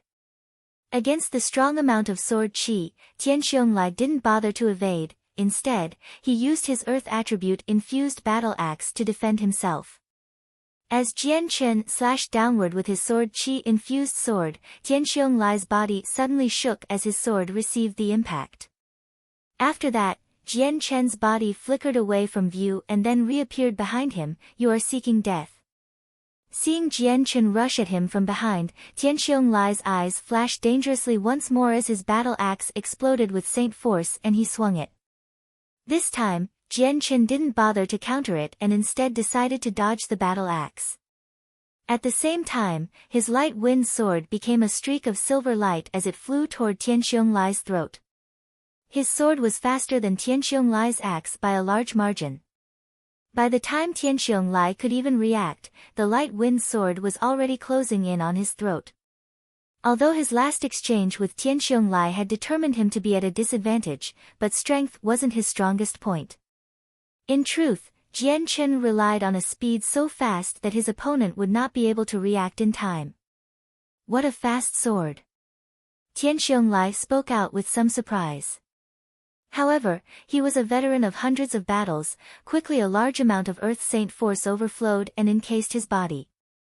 By the time Jian Chen's light wind sword had struck Tianqiong Lai, his Earth Saint force had already fully formed around his body like a defensive armor. The sword shook from the impact slightly before stopping in place.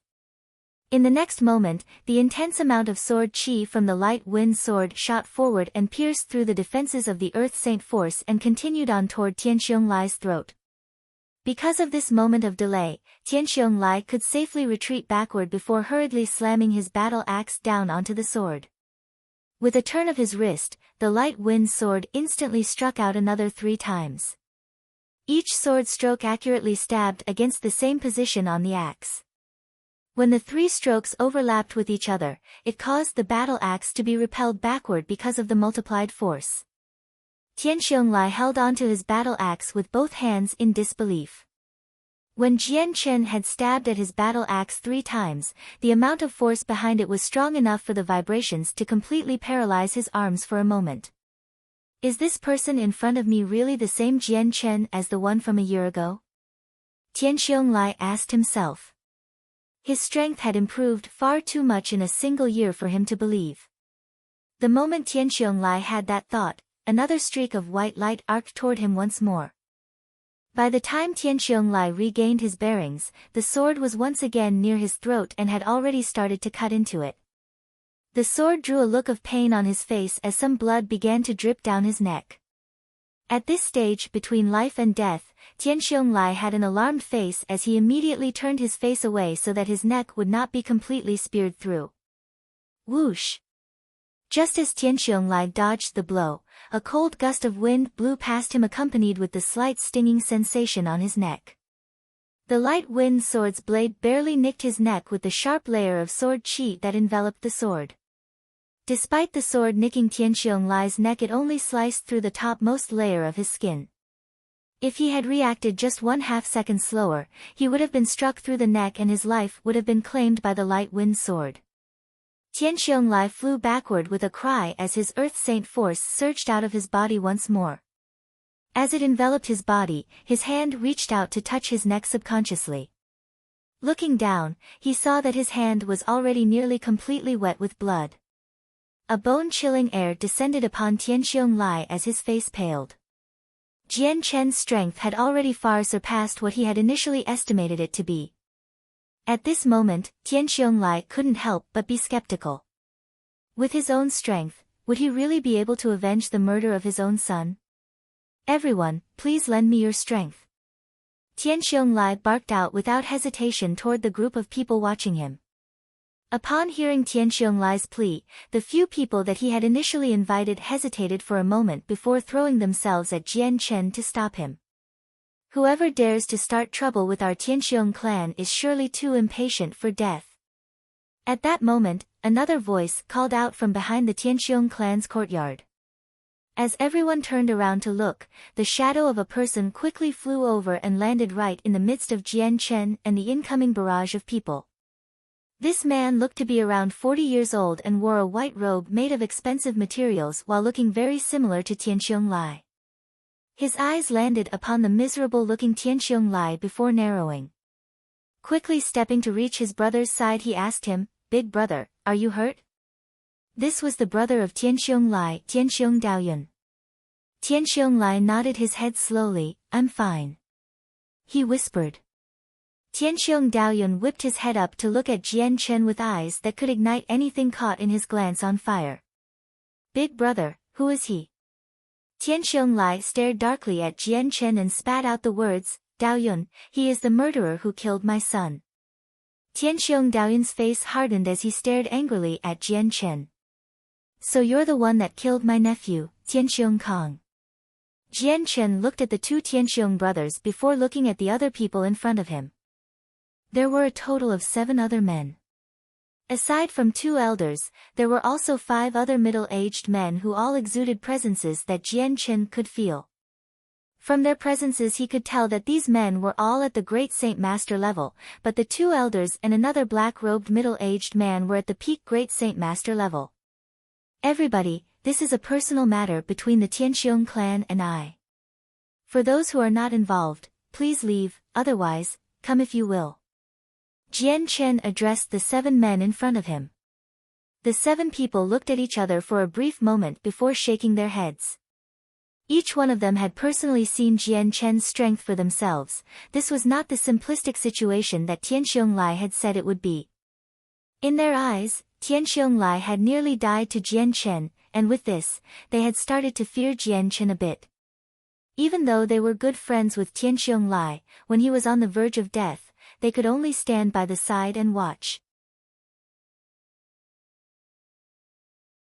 Chapter 225, The Death of Tianxiong Lai. Seeing the 7 people stay silent, Jian Chen smiled coldly. "So it's like that? Then don't blame me for being impolite."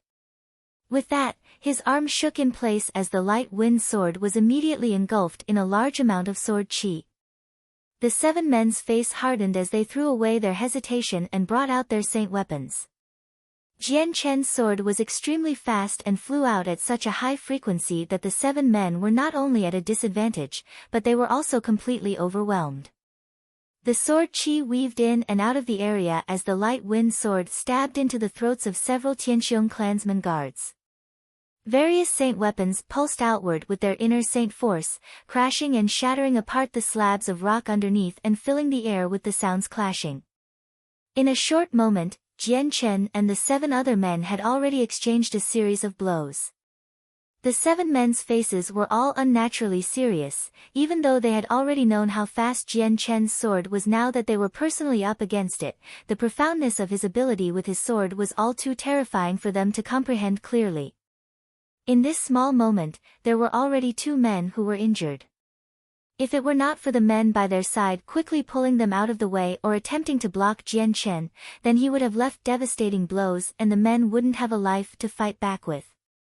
Seeing Jian Chen fight furiously against the 7 men, Tianxiong Lai and Tianxiong Daoyun didn't waste a moment and instantly joined the group to fight against Jian Chen to make it a total of 9 great saint masters against 1.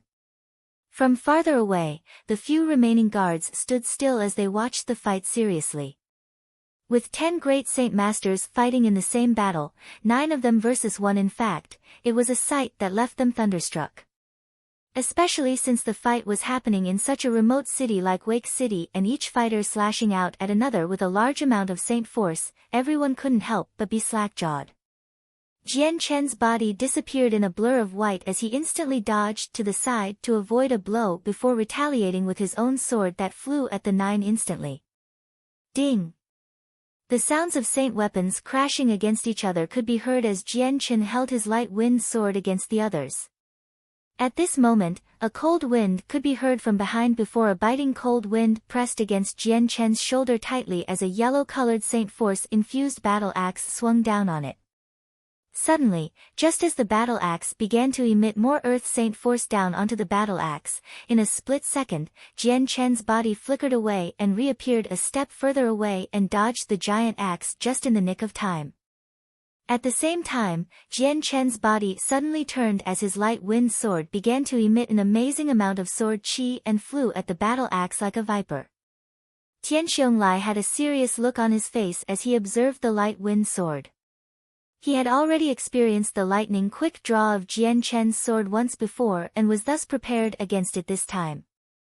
Upon seeing the protective shield of the Earth Saint force wrapping up around his own upper body, he tilted his head and moved to the side while bringing his battle axe around to swing at Jian Chen from a different angle. The first blow had looked to be extremely dangerous, but Tianxiong had actually held back his strength. Otherwise, he wouldn't have been able to draw back his weapon and change its trajectory so easily. Jian Chen snorted as he looked at the next attack from Tianxiong with disdain. His eyes betrayed the killing intent in them as he changed the path of his stab so that it would follow Tianxiong movements. Even more amazing was that the speed had even multiplied 3 times over. Seeing the change in momentum of the sword, Tianxiong face turned pale with shock. In a moment, he had realized that he wouldn't be able to shake off the sword. The incredibly sharp point of the light wind sword met against the Earth Saint force armor around his body. It only momentarily stopped before the defense, well known for being the strongest defensive attribute, was instantly shattered. In an instant, the light wind sword regained its lost momentum and flew at his throat, shaving away his defenses like a hot knife through butter. Suddenly, just as Tianxiong was on the verge of death, a bench-shaped sword dropped down heavily on the light wind sword, instantly forcing the path of it to deviate from its original target. A few strands of hair floated gently in the air as people saw that a part of Tianxiong long beard had been cut, but that was a small price to pay for his life. Tianxiong forehead was full of sweat now. If it were not for that sword, he wouldn't have been able to stand there alive and breathing. Not only was Jian Chen's sword extremely fast, but it was extremely agile to a degree that Tianxiong had not expected. Then, the other 7 had finally caught a good chance to kill Jian Chen. Joining together at once to kill him, 8 saint weapons all flew toward Jian Chen all at the same time and all from different angles. The large amount of saint force acted almost as if it was a web of pressure that shackled Jian Chen within and sealed off any possible way of escape. With a snort, Jian Chen shook his arm that held the light wind sword and instantly struck out with it toward the direction Tianxiong was at. In the perspective of the other 7 who were attacking him, it was as if he disappeared from their vision.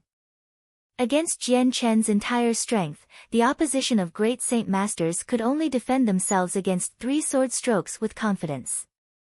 After his light wind sword had pressured them to retreat backward, Jian Chen made another movement and instantly propelled himself forward toward Tianxiong like a bullet.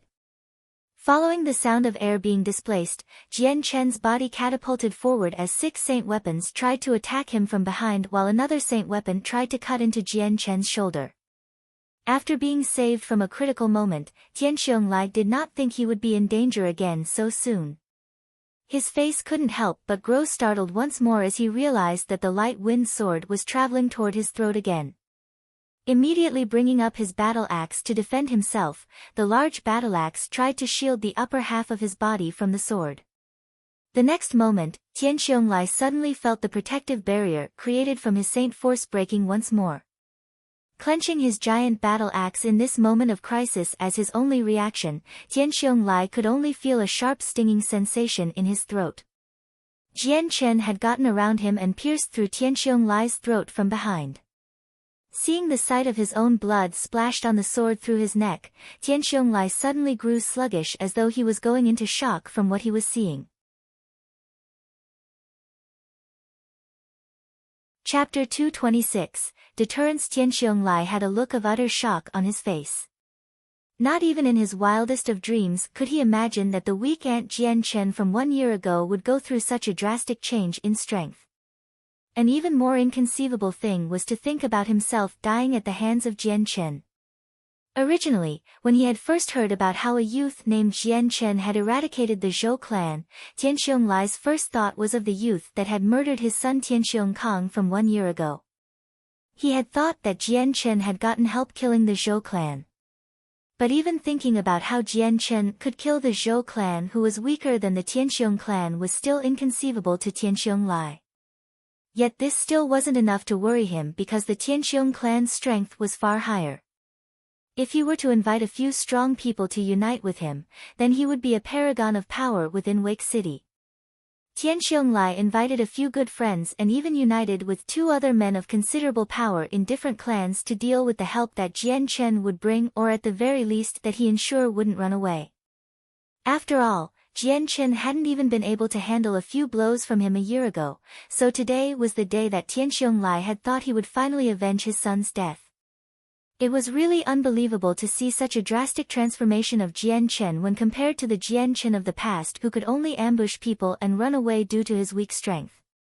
In the time span of a single year, Jian Chen's new strength had turned the heavens on its head and transformed the weakling into a strong expert capable of killing an entire clan or 2. Tianxiong Lai's head had instantly come up with these thoughts, but even at that moment, he had felt that whatever was happening right in front of his eyes was nothing more than a dream. He had been a great Saint Master, his brother was a great Saint Master, and even the other 7 he was with were all great Saint Masters, but they weren't even able to kill or even capture Jian Chen. How could this be anything but a nightmare? The life force within his body was already beginning to spill out as Tianxiong Lai remained speechless. Slowly, his unwilling face began to fall toward the ground. Tianxiong Daoyun and the other 7 men all stared at the collapsed Tianxiong Lai with the looks of utter disbelief. Even the 100 clansmen and guards surrounding the fight all looked slowly at Jian Chen before looking back to Tianxiong Lai without a single word. The leader of Wake City's #1 clan, a great Saint Master with an Earth attribute Saint Force, Tianxiong Lai, had fallen. Big brother, suddenly, a cry of anguish came out from Tianxiong Daoyun. With a face full of grief, he swung into action and charged at Jian Chen ready to slice him in 2. Seeing the explosive reaction from him, Jian Chen's eyes narrowed. The light wind sword became a flurry of sword illusions as it struck at Tianxiong Daoyun's sword. When the 2 made contact, another metallic ring could be heard as a large amount of energy pulsated and shook the air as it flew away from the 2 weapons. Then, with a flick of his wrist, Jian Chen shook off the vibrations running through his light wind sword and struck toward Tianxiong Daoyun's throat. Seeing the light wind sword come straight at him, Tianxiong Daoyun resisted the numb feeling in his arm and the shaking sword he was holding and immediately lifted the sword up.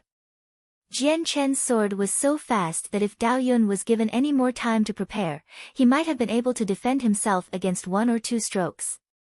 However, he only had enough time to bring up his sword, he wasn't able to do anything else but defend. As Tianxiong Daoyun brought up his sword, the light wind sword was already nearly in front of him. At this, the light wind sword began to emit a violet and azure glow. The 2 glows were rather faint, but with the way they glowed on the tip of the sword like a candle at night, it was rather eye-catching. Just as though the tip of the light wind sword made contact with the broad side of Tianxiong Daoyun's sword, so too did the faint azure and violet glows. As soon as the glows touched the thick sword, they slowly began to melt the weapon and cracks formed. Instantly the light wind sword pierced through the cracks. In front of the azure and violet glows, Tianxiong Daoyun's sword was like a piece of tofu. PCH. The sharp tip of the light wind sword had smashed through the rest of the sword much to the extreme shock of Tianxiong Daoyun and penetrated through his throat. Seeing how Jian Chen's light wind sword had managed to find its way to Tianxiong Daoyun's throat, the remaining 7 people immediately went still with their eyes and jaws wide open. Even more so they stared rigidly at the broken remnants of Tianxiong Daoyun's sword with thunderstruck expressions. The fact that Jian Chen had enough strength to fight against 9 great Saint Masters had already shocked them majorly, but now that they saw Jian Chen's spear through a great Saint Mater's Saint weapon, they were inconsolable at this point. In the case that a Saint weapon was given Saint force, then it would grow even firmer and improve in strength along with its owner. If a saint weapon were used to fight against another person of the same level, then no matter how long or how much the two would fight, neither saint weapon would have even a scratch. If one wanted to scratch a saint weapon, especially the saint weapon of a great saint master, even an earth saint master wouldn't be able to do it with ease. However, Jian Chen had done it with no difficulty, spearing it straight through to kill the great saint master holding it without breaking a sweat. With a feat like this, the 7 great saint masters couldn't help but suspect that Jian Chen was secretly an expert at the heaven saint master level. Tianxiong Daoyun's face was filled with shock as he looked at the sword in his throat. As his body began to shut down and resign itself to death, Tianxiong Daoyun couldn't help but think to himself one last spiraling question: just how did Jian Chen stab through his saint weapon? Even though the question was on his mind, with a sword through his throat, Tianxiong Daoyun couldn't ask it. In the end, he could only think about the question to himself as he slowly fell to the ground with his eyes staring vacantly up toward the sky, never to close again. Afterward, Jian Chen turned to look at the other 7 with a strong amount of pure unhidden killing intent. The light wind sword began to glow silver as it pumped out even more sword chi, as if responding to Jian Chen's killing aura. The other 7 men could clearly sense Jian Chen's intent on killing them with pale faces. If Jian Chen was only just able to kill Tianxiong Lai, they would be shocked, but the method on how he did it had completely terrified them to a dizzying amount. Chapter 227, Submission. The other 7 men with pale faces could clearly sense Jian Chen's intent on killing them. If Jian Chen was only just able to kill Tianxiong Lai, they would be shocked, but the method on how he did it had completely terrified them to a dizzying amount. When Jian Chen had so easily stabbed through Tianxiong Daoyun's saint weapon, it had demonstrated that if he wanted, Jian Chen could easily kill the 7 great saint masters with as much ease as stepping on an ant. Although a saint weapon was a man's weapon, it also symbolized their connection with their life. If their saint weapon broke, then they would die. Even if they were unfortunate enough to live, they would be no better than a cripple. Right in front of their eyes was solid proof that Jian Chen could easily destroy their saint weapons without trouble. Just thinking about how they were walking the narrow line between life or death had truly shocked them deep to their core. By now, the 7 of them had lost their fighting spirit and could only look at Jian Chen with a different expression than before, but still mixed onto their faces was a great deal of fear. "Stop! Fellow brother, please stay your hand." Seeing how Jian Chen was staring at them with a look full of malice, one of the elders hurriedly called out to him while reabsorbing his saint weapon into his body, as if showing his unwillingness to be Jian Chen's enemy. Then Jian Chen snorted, "Be lenient to you? What a funny thing to hear. Just a moment ago I had told you to not get involved, but you ended up involving yourself anyways, so don't blame me." Jian Chen's words had caused the 7 to look afraid for a moment before the elder who had spoken up before said once more, "Junior, this is nothing more than a misunderstanding. We aren't from the Tianxiong clan and were only invited by them. Today, if you let us go, we will not be able to thank you enough." "That's right, Junior, if you let us go today, we will truly thank you from the bottom of our hearts." The other elders spoke quickly. At this critical juncture that would decide their life, both elders had already thrown away their high noble status for a better chance of survival. Jian Chen's method of killing Tianxiong Daoyun had already made their defenses absolutely useless. In their eyes, just protecting their lives today would be a higher priority than anything else. Plus, more importantly, they had no grievances or hatred with Jian Chen. It was only because Tianxiong Lai had invited them that they were involved in this matter. Jian Chen continued to stare at the 7 men with a flashing eye brightly. For a moment, he was silent, but then a small smile appeared on his face. "So it's like that? Then I'll give you a chance to live." Upon hearing that, the 7 great saint masters' eyes sparkled. Despite 5 of the 7 not speaking up to protect themselves, they all had the same strong desire to live. Seeing the strong desire to live, Jian Chen's mouth began to grow wider as he spoke. "There is one condition to your survival. From today on out, you will surrender and pay your allegiance to me." The 7 men's faces suddenly started for a moment with an unsightly look. Each one went silent as an intense struggle began to happen within themselves. Knowing how the 7 weren't able to decide, Jian Chen's face went cold for a moment, but inside, he was laughing. When he had used the azure and violet sword qi to kill Tianxiong Daoyun, it was quite excessive, but he had already planned it all out. His goal was simple: by use of an overpowering amount of force, he would force the 7 into submission and eventually use that power to expand his flame mercenaries.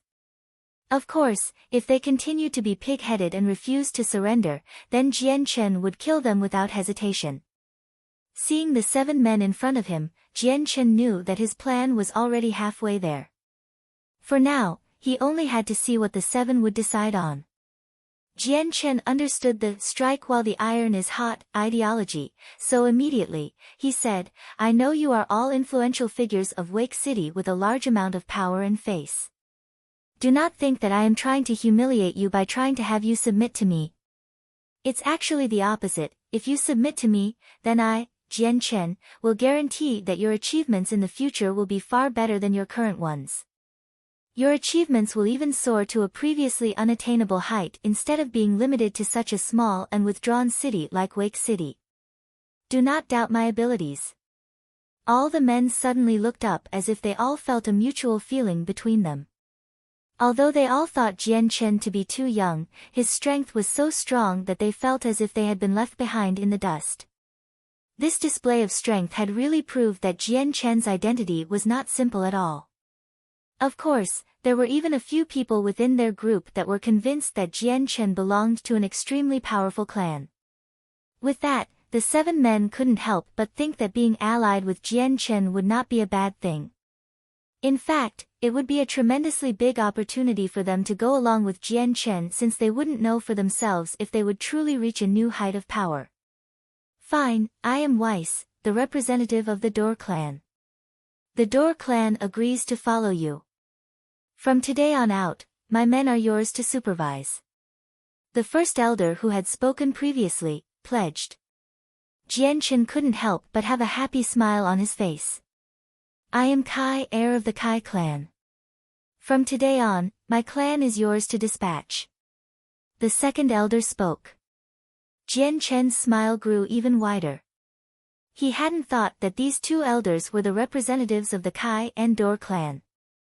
These 2 clans were very powerful clans that, while not on the same level as the Tianxiong clan or Zhou clan in Wake City, Jian Chen had heard about before.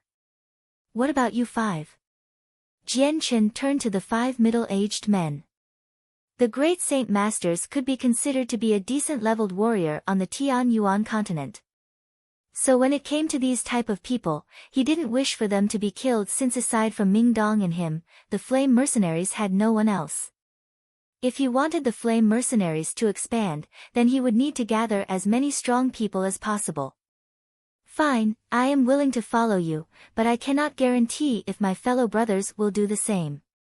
After that, the remaining 5 men all consented to follow Jian Chen as their leader. From far away, the 100 guards of the Tianxiong clan looked at Jian Chen with wide eyes as if they were watching a drama. Every man had gone silent with shock as they watched 7 of Wake City's famous figures who had initially been invited by Tianxiong Lai to fight Jian Chen all follow him. They could never believe that these 7 would be subservient to the one man who had killed Tianxiong Lai. Despite it all happening right in front of him, the 100 guards still couldn't believe their eyes.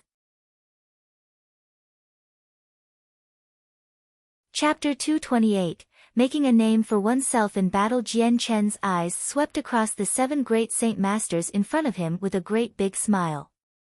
At this moment, his heart was filled with joy, since from this moment on, his flame mercenaries would no longer just be a solitary group. With the introduction of these 7 great Saint Masters, the strength of the flame mercenaries would increase many times over. However, Jian Chen understood that these 7 men were not truly obeying him and would most likely try to betray him later. Yet this wasn't extremely important to Jian Chen, since he was only planning to use them to temporarily improve his flame mercenaries' strength.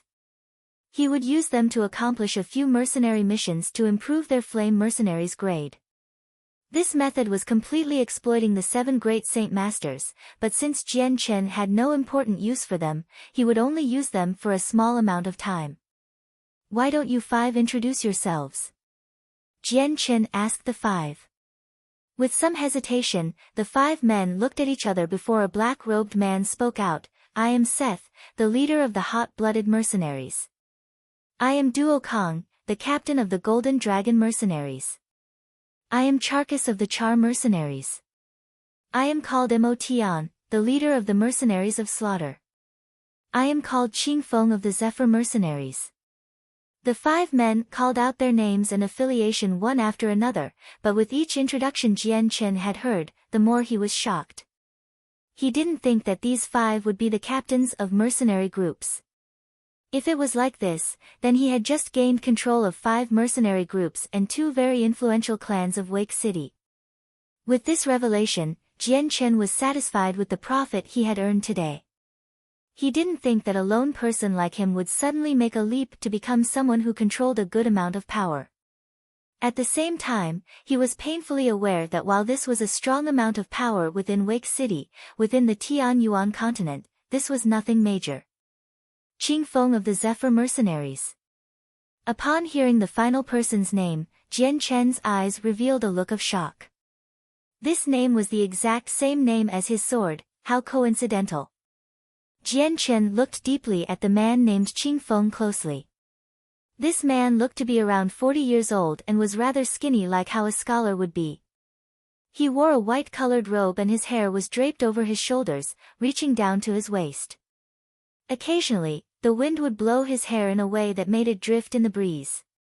His eyebrows were like sharp swords and did nothing to hide the bright pair of eyes underneath that contained a lively shine to them. They gave off the feeling that his stares could pierce into someone as easily as a sword would. Slowly moving away from Qing Feng, Jian Chen looked at the other group of Tianqiong members. Tianqiong Lai has died. From this moment on, Wake City will no longer have a Tianqiong clan. I know many of you are guards paid for by the Tianqiong clan. Since I am in a good mood and do not wish to mercilessly kill the innocent, you may all go. Suddenly the 100 guards all were shaken out of their stupor and turned their eyes away from the 7 great Saint Masters and the dead bodies of the Tianqiong brothers. The entire courtyard grew deathly silent. This one thanks the hero for his kindness, this one thanks the hero for not killing us. After that, the silence was instantly broken as many people began to cry out their thanks to Jian Chen. After that was done, no one had any reluctance to stay behind and immediately left. Quickly, the 100 guards left the Tianqiong clan courtyard, leaving behind 40 people that refused to leave. Jian Chen looked at those few people with some confusion. Why haven't you left yet? Some of the men hesitated for a second before a sturdy-looking man stepped forward and looked at Jian Chen's young face. Swordsman, I wish to go with you, will you accept me? Follow me. Jian Chen had a surprised look on his face. Looking at this man, he guessed him to be around 30 years old with a good build of around 2 meters.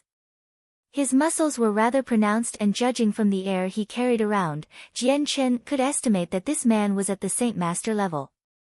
Jian Chen nodded his head. If you truly wish to join me, then I'll add you to the registers in a moment at the Mercenary Union.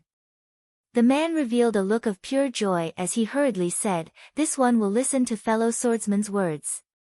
Fellow swordsman, I too wish to join your mercenary group.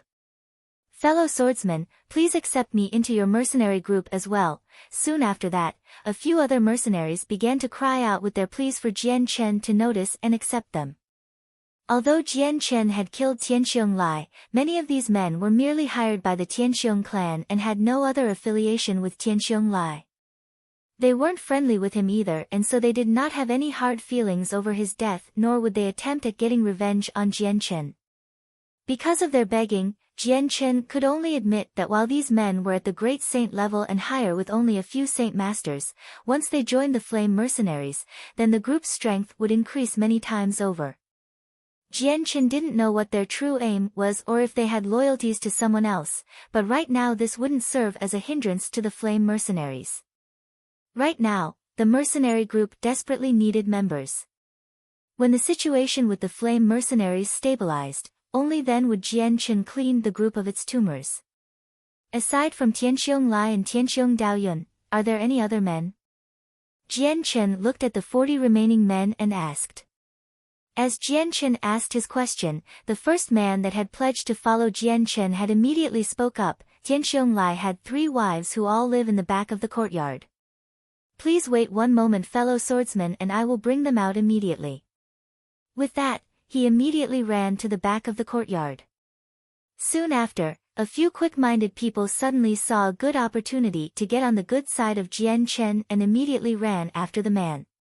After seeing these men leave for the back of the courtyard, the remaining 40 men suddenly went dark as though they realized they just missed out on a good opportunity.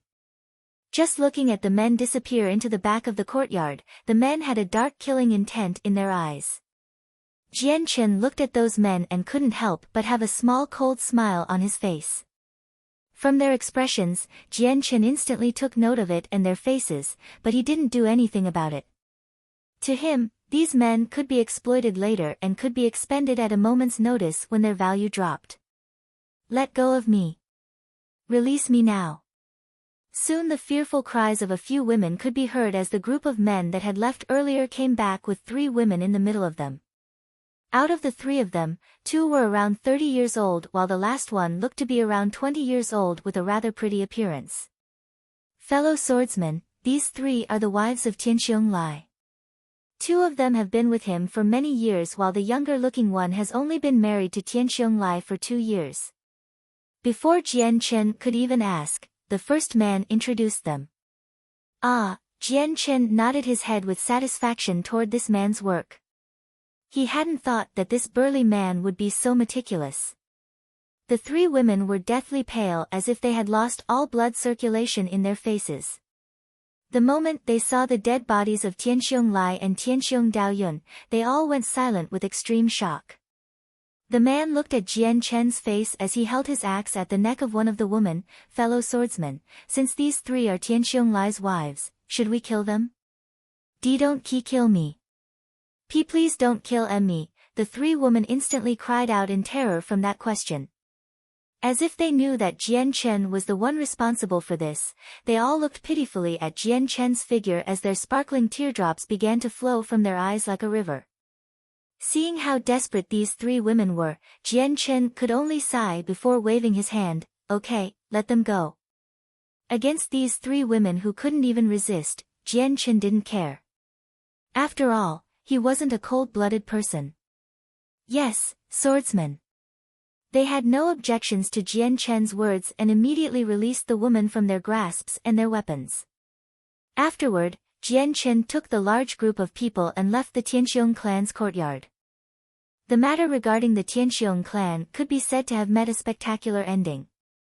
The establishment of the Tianxiong clan hadn't been created that long ago and couldn't compete with the 100-year-old histories of many of the other clans. So the true pillars of the clan's strength were Tianxiong Lai and Tianxiong Daoyun. The news of the Tianxiong clan's extermination quickly made its way around Wake City and shocked it to its core. This piece of information had been even bigger than when the Zhou clan was exterminated. After everyone found out that the Tianxiong clan had been killed off, Jian Chen's name had quickly soared to prominence so that practically no one in the city did not know him and everyone knew of his deeds. In the time span of 2 days, Jian Chen had destroyed the Zhou mercenaries and Zhou clan before then destroying the Tianxiong clan. Not only that, but he had then subdued 2 clan elders and 5 captains of their own respective mercenary groups. With this shocking piece of information, absolutely no one could believe it at first. Chapter 229, Rise in Power. Jian Chen led the 40 men to the mercenary union in the heart of Wake City with plans to add them all to his flame mercenaries. Fellow swordsman, how should we call you in the future? A man asked Jian Chen. Call me Jian Chen for now. When you are all in my mercenary group, then you will call me captain. Jian Chen spoke evenly before turning back to the first man who had pledged himself to him. I still don't know your name. Upon hearing that, the man laughed heartily. I am called Xiong Tai, but captain can call me De Xiong instead. Jian Chen nodded his head lazily as he looked at the other 5 captains. Have you figured out how to deal with your mercenary groups yet? The 5 men all hesitated for a moment before Duo Kong answered, since we are planning to go with you, then this matter should be resolved by you. Jian Chen narrowed his eyes as he thought for a moment. After we get there, you will bring all your mercenaries there. Whichever mercenaries that are willing to follow me will join our flame mercenaries, whichever that aren't willing can go. However, those with a stronger amount of power than the others should be asked to stay behind for me to look at, understood? Understood. The 5 answered immediately. Then, Jian Chen paused for a moment before speaking to them once more. I know that you are unwilling to disband your mercenary groups, but do not worry. To follow me is to walk the right path in life. In the future, our flame mercenaries will definitely shock the entire Tian Yuan continent. With that, Jian Chen's eyes emitted a bright glow of light as he vowed to make his plans come true. When his words landed upon the ears of the others, they had all thought it to be a joke. No one there treated it seriously. For an unknown mercenary group to want to become a super mercenary group that could shock the Tian Yuan continent? These men were experienced with the long and arduous road of life. They knew that with the current strength of the flame mercenaries, the distance separating them and Jian Chen's goal was almost endless. Captain, what about our Dor and Kai clan? Although our clans aren't all that weak, but our strengths isn't well developed in the martial arts section. Both of our clans focuses on other affairs, and if we were to reallocate ourselves to being like a mercenary group, then that would damage us tremendously. Kai Er asked. Hearing that, even Jian Chen went silent. Kai Er's words had merit to them. The Kai and Dor clan were strong on some level, but they were both clans that were built on commercial business. After years of development, they had gained a huge role in Wake City's market. If that were dissolved, then their years of hard work and arduous labors would be lost without a chance of regaining it. Jian Chen pondered this for a good while before finally coming to a conclusion that the 2 clans should commit to their original growth. Both Weiss and Kai Er would be the overseers to the operations of their clan, but in the end, Jian Chen would be the ultimate puppeteer behind the scenes. As the large group of people walked through the streets in a wave-like manner, the passers-by couldn't help but look at them. 7 of the men there were prestigious members of Wake City and would seldom be seen out in public. Many people recognized who they were and began to talk among themselves about what was happening. Before they got onto the street with the mercenary union, Jian Chen and the 5 captains split ways. Then, with the remaining members from the Tianxiong clan guards and the 2 elders, Jian Chen entered the union. Within the mercenary union, there were a total of 43 guards and the 2 great Saint Master elders who then underwent a few procedures and became official members of the flame mercenaries. Within these 43 people, there were unexpectedly 16 Saint Masters. The remaining 27 were all at the Great Saint level. With these people and the 7 Great Saint Master experts, it could be said without exaggeration that the previously unknown and small-scaled flame mercenaries had become one of the strongest powers in Wake City almost instantly. Although the amount of strength the flame mercenaries could utilize had exploded instantly, the rank of the mercenary group was still at the C rank. If they wanted to increase their ranking, they would have to accomplish many missions first. After all the procedures were done, Jian Chen led the entire group out of the mercenary union when suddenly Jian Chen heard a loud sound call out to him. Brother Jian Chen, I've finally found you. Jian Chen immediately stopped moving forward out of the mercenary union and then subconsciously turned to look in the direction of the call. As he turned his head, he saw the man who he had only just separated from 2 days ago. Hudolf, the captain of the Loyal Spirit Mercenaries, came running up to him. Arriving at Jian Chen's side, Hudolf had a look of surprise at all of the people behind him but immediately turned back to look at Jian Chen. Brother Jian Chen, if I may be so bold to ask, but perhaps you could agree to my request? Smiling, Jian Chen replied to him, Captain Hudolf, speak whatever it is on your mind. When it came to Hudolf, Jian Chen had a rather favorable opinion of him and so he was polite to the man. Brother Jian Chen, I wish to join your mercenary group and travel with you from today on forward. Will you agree to my request? Hudolf was rather embarrassed as he spoke. He was already 50 years old, yet he was asking to wander around the continent with a 20-year-old. Truly this was an awkward question for him to ask. Hearing the words of Hudolf, Jian Chen was utterly surprised. This request of his was something that Jian Chen had not expected. Despite feeling shocked in his heart, Jian Chen quickly calmed himself down. So even Captain Hudolf wishes to travel with me around the Tian Yuan continent?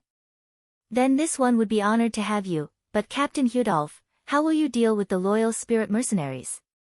After you left yesterday, I've already made my peace with the loyal spirit mercenaries. My captain position has already been given to a capable brother to uphold, meaning that I am no longer a part of the loyal spirit mercenaries. Pointing behind him, he introduced 5 men that stood close by. These 5 men you've seen before. They are my brothers and left the loyal spirit mercenaries with me in hopes that we could travel with brother Jian Chen once more. Hudolf's eyes looked distant as he thought back to when Jian Chen had easily killed that war beast. With so much power at such a tender young age, pointed out that Jian Chen was anything but ordinary.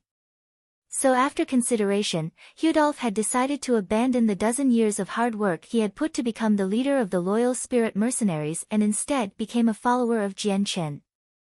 Jian Chen looked at the 5 people behind Hudolf. These 5 weren't unfamiliar at all, they were the Saint Master experts from the loyal spirit mercenaries. Jian Chen wouldn't decline their request to join his flame mercenaries and immediately led the 6 in to deal with the official procedures to join the flame mercenaries as 6 new capable Saint Masters. At this moment, the heavily armored Commander Duo Li came into view with 2 guards at his side. Immediately walking up to Jian Chen, he cupped his hands together and smiled. Brother Jian Chen, the Lord wishes for you to come up to his mansion for a small talk regarding some important matters. Chapter 230, Class 5 Magical Beast. The invitation of Wake City's Lord was something that Jian Chen couldn't reject. Plus, he still had something important that the Lord Yunli could help with. Commander Duo Li, please wait for me to finish up my affairs here before we go. Jian Chen cupped his hands in return. Right now, he hadn't tidied up the positions and tasks for the members, and if he didn't take care of this, then many people would be dissatisfied, which was something Jian Chen wanted to avoid. That's fine. Since I've said what I needed to say, I will be leaving first then. Commander Duo Li looked at Jian Chen for a moment before looking at the men behind him. Then, without any further words, he left the mercenary union. After Commander Duo Li left, Jian Chen too left the mercenary union with the group behind him.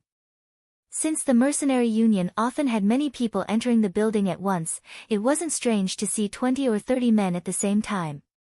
So when Jian Chen left with his group of 40, it hadn't attracted any attention. Kai Er. As they walked, Jian Chen suddenly called out his name. Here, Captain. What is your command? The 60-year-old Kai Er hurriedly responded. After seeing Jian Chen's strength, he didn't dare belittle him. After 10 years, when Kai Er was first a small-time mercenary to the man he was now, he had experienced many things, so he knew that if one had the patronage of a strong supporter, they would be stronger than a man without one. Plus, if this supporter was strong enough, then he would become stronger as well, so that no one would dare to offend him. While Jian Chen was around 20 years old, he had somehow managed to make it to such a high level of strength. Based on this fact alone, Kai Er had naturally assumed that Jian Chen had a strong patron supporting him. Even if he had no patron and was simply a genius of cultivation, Kai Er would be willing enough to follow him for that method. Even the other elders and masters of the Weiss clan had come to a similar conclusion. So these 2 elders had readily agreed to follow Jian Chen because if he continued to walk this path of success, then sooner or later they would stand at the top of the continent as well. This moment was also precisely their chance to reach the top in the future. If they waited until Jian Chen's name stood at the top of the continent, it would be impossible for them to do so by then, even if they wanted to. Why don't you take everyone to the Kai clan to reside there for a moment while I go to the Lord's mansion? We'll take care of the matters then. Jian Chen said. Yes, Captain. Kai Er answered respectfully. Weiss, you return to your clan as well. In the future, you and Kai should focus on your merchanting business and work together so that you can control all of Wake City's business. And, don't worry Captain. Our Kai and Dor clan may have been weaker than the Tianxiong clan even if we join together. But now that the Zhou clan and Tianxiong clan are destroyed, their political power is all but gone. We can seize this chance and fight for the power they left behind and slowly gain control of all of Wake City. However, in this time period, we will need to have a good amount of martial power as well since many of the powers in Wake City aren't easily bullied. In the case they all join forces, then our Kai and Dor clans will not be enough to be their opponents. Weiss said. Jian Chen nodded his head in approval before saying, let's not worry about this too much. Right now Wake City is on the verge of being invaded by magical beasts. When it's over let us talk about it then. After giving some instructions to the Flame Mercenaries members, Jian Chen immediately left for the City Lord's mansion. After Jian Chen had reached the City Lord's mansion, the guards at the gates blocked his path before asking politely, "Are you Sire Jian Chen?" "Correct, that is me." Jian Chen eyed the guard calmly. "Sire Jian Chen, please wait one moment, I'll go notify the Lord." Immediately after confirming Jian Chen's identity, the guard ran into the mansion. Seeing the man disappear into the mansion, Jian Chen wasn't impatient at all. Instead, he began to wait by the doors. Not after long, the expensively dressed Yunli suddenly came walking out from within. "Ah, brother Jian Chen, why are you standing outside the gates?" "Ai, how inconsiderate of my guard, please, come in and sit down." Yunli had a cordial smile on his face as he approached Jian Chen. Smiling in return, Jian Chen followed Yunli into the guest room where they began to talk. Within the peaceful room, Yunli and Jian Chen were about to sit down when Jian Chen asked, "What might the city lord want to talk about with me?" "Ai." Yunli suddenly sighed as the smile disappeared from his face and took on an extremely solemn expression. "Brother Jian Chen, after your appearance, our Wake City has lost quite a large amount of strength. Right now, with the impending magical beast invasion, the pressure is quite more than before." Yunli had a bitter look on his face as if he was worried. Jian Chen smiled after listening to Yunli. "Lord, if you would answer this question, was there ever any appearances of any Class 5 magical beasts in the past waves?" Yunli's face grew even more serious as he thought about Jian Chen's question. "Yes, the magical beast waves seem to occur every dozen to 20 years. And according to the past records, from the foundation of Wake City, there has been over 20 waves. Furthermore, there have been 5 recorded incidences with a Class 5 magical beast. With each of these occasions, our Wake City had major losses and paid a heavy price to kill them. With the final occurrence, we had managed to contact a king city where they dispatched an Earth Saint Master to come and deal with it. So that time, there wasn't much damage to our Wake City." "Oh, when you say it like that, the odds of a Class 5 magical beast attacking isn't very high." Jian Chen muttered with a confident smile. "Lord Yunli, you needn't worry. I, Jian Chen, will use my entire strength to protect Wake City from the magical beast wave. As long as there aren't any Class 5 magical beasts, there won't be any problems. Even though we have lost Tianxiong Lai and 3 other great Saint Master experts, this one will be able to fully make up for it without being inferior in any way." "Ha, with these words from you, brother Jian Chen, then I will definitely be at ease. I believe that Jian Chen isn't one who speaks before he acts." Yunli's tightly knit eyebrows slowly loosened as he listened to Jian Chen. Although he had never seen Jian Chen's strength for himself, he was still painfully aware of how strong he was if he could single-handedly destroy the Zhou clan and Tianxiong clan. "My lord, something major has happened." Suddenly the cries of a panicked person could be heard from outside the room. Shortly afterward, the closed doors to the room had been thrown open as a heavily bloody soldier suddenly came running in. "My lord, something terrible has happened. The small squadron we sent into the magical beast forest on a scouting mission suddenly came across a Class 5 magical beast. Everyone aside from me was killed by the Class 5 magical beast. The soldier shouted with a labored breath as he tried to convey his words coherently. Chapter 231, The Sighting, What? A Class 5 Magical Beast? The sudden news instantly broke the silence in the meeting room. Immediately, Yun Li's face paled as he stood up from his chair. With a single stride he reached the soldier and grabbed onto his clothes with both hands and a look of disbelief. What did you say? Did you really see a Class 5 magical beast?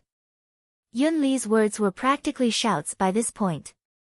Yes, my lord, we came across a Class 5 magical beast in the Magical Beast Mountain Range. The soldier's voice began to tremble as his face drained with color. Even Jian Chen's face had hardened as he heard the words of a Class 5 magical beast being sighted.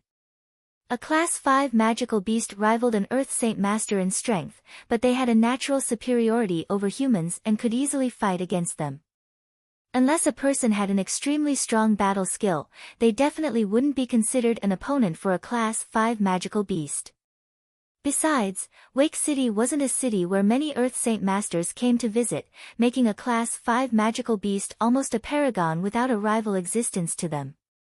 A Class 5 magical beast was to an Earth Saint Master what a Class 4 magical beast was to a Great Saint Master. There was a clear divide between the two, almost as wide as the heavens and earth. In comparison, a Great Saint Master's strength compared to an Earth Saint Master was like watching a primary saint who had just condensed his saint weapon fight against a peak Great Saint. It would be a definite failure for the lower-ranking saint and would be impossible for them to win. Although Jian Chen had previously killed 2 Class 5 magical beasts in the Magical Beast Mountain Range, that was when both magical beasts were in a severely injured state where they couldn't even stand up. Their lives were hanging by a thread, but even then, he had paid a hefty price for killing the 2 of them. Jian Chen had no doubts that a Class 5 magical beast in an optimal state was far stronger than the Earth Saint Master who had chased him from Phoenix City. However, the appearance of a Class 5 magical beast only made him feel much greater pressure.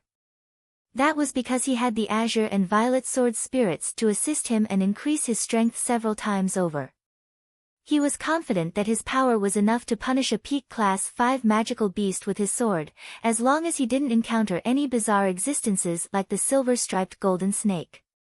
Oh no, things are getting worse now that a Class 5 magical beast was seen. Yun Li spoke with a hardened face. His eyebrows furrowed together in thought before finally muttering, "No, this won't do. Our Wake City is too weak to defend against the attack of a Class 5 magical beast. I must ask a King City immediately, otherwise Wake City will suffer tremendous damages." Up to now, there was no hesitation from Yun Li as he immediately strode outside without even looking back at Jian Chen. A Class 5 magical beast was definitely a fatal enemy to Wake City's existence and could not be taken lightly. So, this matter had to be the first thing resolved and have some high-leveled experts come deal with the Class 5 magical beast straight away. Lord Yunli exited the room and went to his study where he grabbed a brush and paper to immediately start writing a message on it. After he was done, he immediately rolled it up into a cylinder and tied it with a piece of string. "Bring the fastest messenger bird, we have to bring this to Monarch City's lord immediately." "Yes, my lord." Immediately a soldier came in and quickly took the letter before leaving the room once more. "This is an order. From this moment on, the appearance of a Class 5 magical beast will be kept a secret from everyone. And in the meanwhile, do not travel out by yourself and bring the leader of the Wake City's Mercenary Union branch here.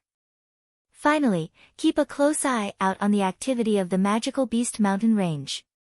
Yunli commanded to every guard he had before striding away. The news of a Class 5 magical beast appearing had stunned everyone who had initially heard the report, but Yunli had no intentions of announcing this to the public.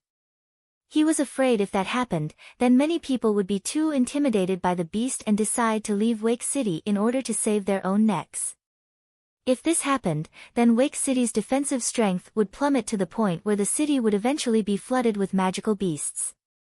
Right now, Yunli had only one hope. He could only hope that a few experts would come help with this Class 5 magical beast. In this case, then the Class 5 magical beast would be able to be defended against and they could avoid disastrous losses. Jian Chen left the Lord's mansion by himself in thought. Although a Class 5 magical beast gave him plenty of pressure, it didn't affect him too much. In fact, he had secretly waited for one to come. Since his azure and violet sword Qi was able to shred through the defenses of a war beast that was reputed to have the same level of defensive power as an Earth Saint Master as if it was tofu, it could be seen clearly that the azure and violet sword Qi were insanely powerful. If it was that effective on a war beast, then what type of result would it have on a Class 5 magical beast? Following the route he had memorized back to the Kai clan, he quickly entered the courtyard Kai heir had allocated for the flame mercenaries to live in temporarily. The Kai clan was a 30-year-old clan and so the information it had collected on others couldn't compare to the Zhou clan. Thus, the guards of the clan only numbered around 100. Under the supervision of the armored Kai heir, another group of guards would patrol around the flame mercenaries' courtyard. This was a standard 4-sided courtyard with 3 sides being a residential area and the last side being the front gate.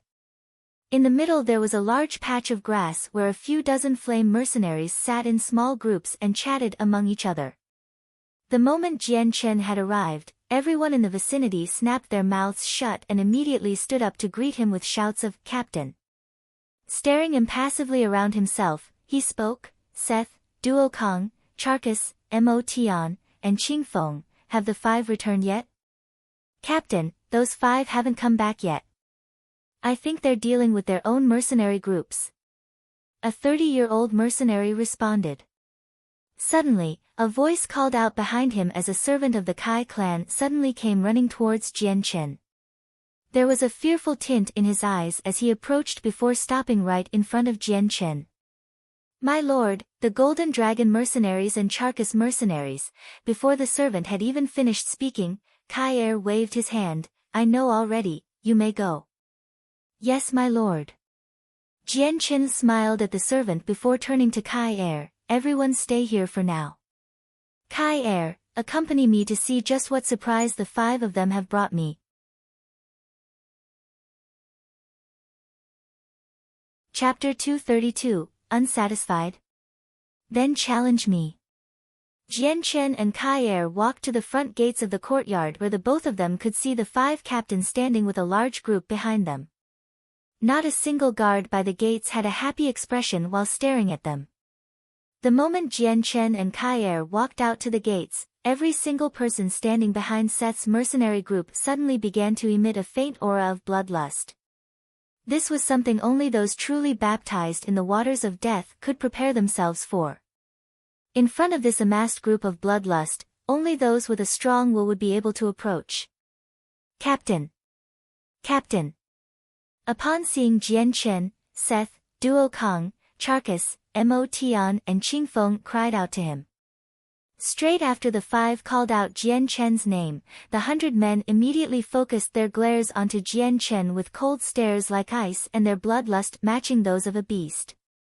However, after seeing how young Jian Chen was, a few of them couldn't help but look on in shock. Before they came, their captains hadn't disclosed the matter at all to them. So they knew quite clearly that they were to follow their captains to join an even stronger mercenary group with greater potential. Switching mercenary groups wasn't an unacceptable task to them and so they tagged along with their captains to see this group. However, they didn't imagine that their new captain would be this young. 5 mercenary groups. The men behind us are our good brothers and the cream of the crop who are willing to join the flame mercenaries. Charcus pointed at the group behind him as he spoke to Jian Chen. "There's a total of 121 men with us here. The hot-blooded mercenaries have 32 men, the Gold Dragon mercenaries have 25, the Charcus mercenaries has 17, the mercenaries of Slaughter have 28, and the Zephyr mercenaries have 19 men." Mo Tian spoke loudly. Jian Chen looked at the 100 and a few men with a small smile and nodded. Not bad at all. Let's talk more inside." Afterward, Seth and the other 4 led the group past the gates of the Kai clan, the wide eyes of the guards and into the courtyards. In the middle of the four-sided courtyard, 170 men stood and stared evenly toward Jian Chen with expectant postures.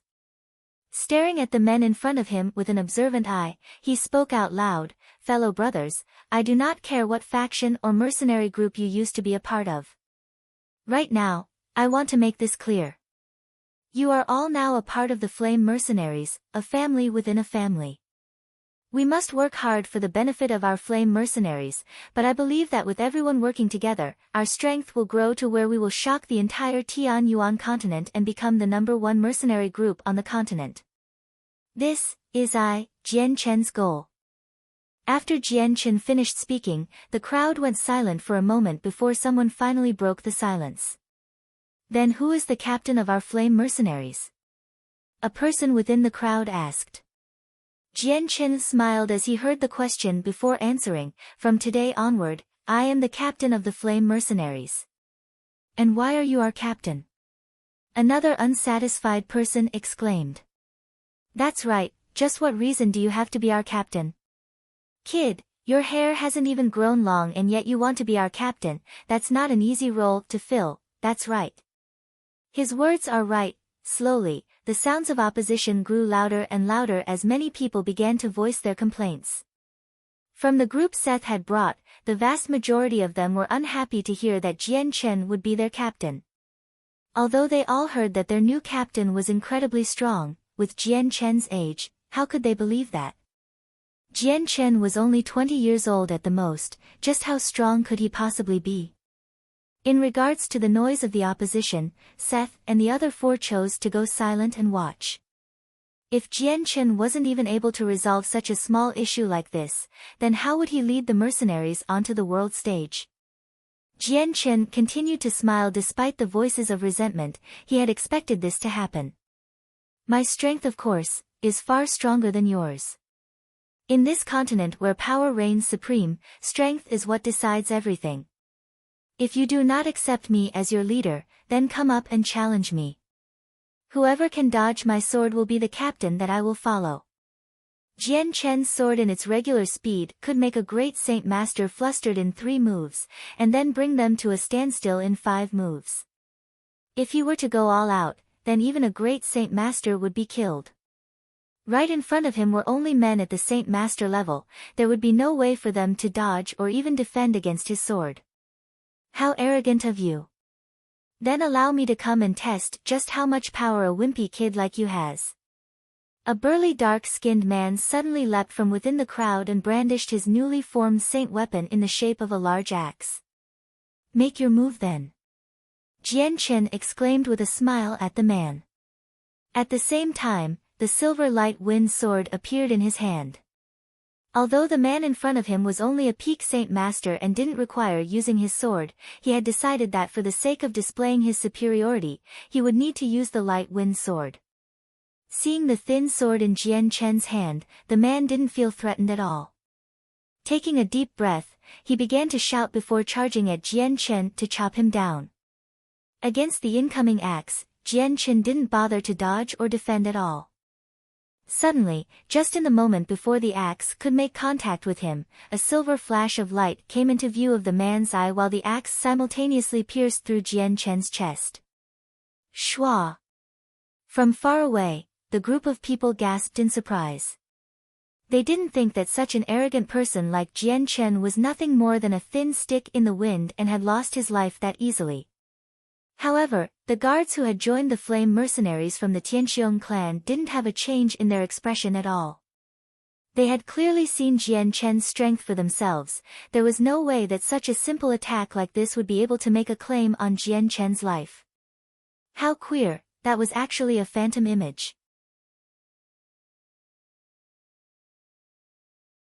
Chapter 233, The #1 Power in Wake City. How queer, that was just a phantom image. Following that surprised shout, Jian Chen's figure began to slowly change before disappearing into the air. Following afterward, Jian Chen suddenly appeared out of nowhere 5 meters away.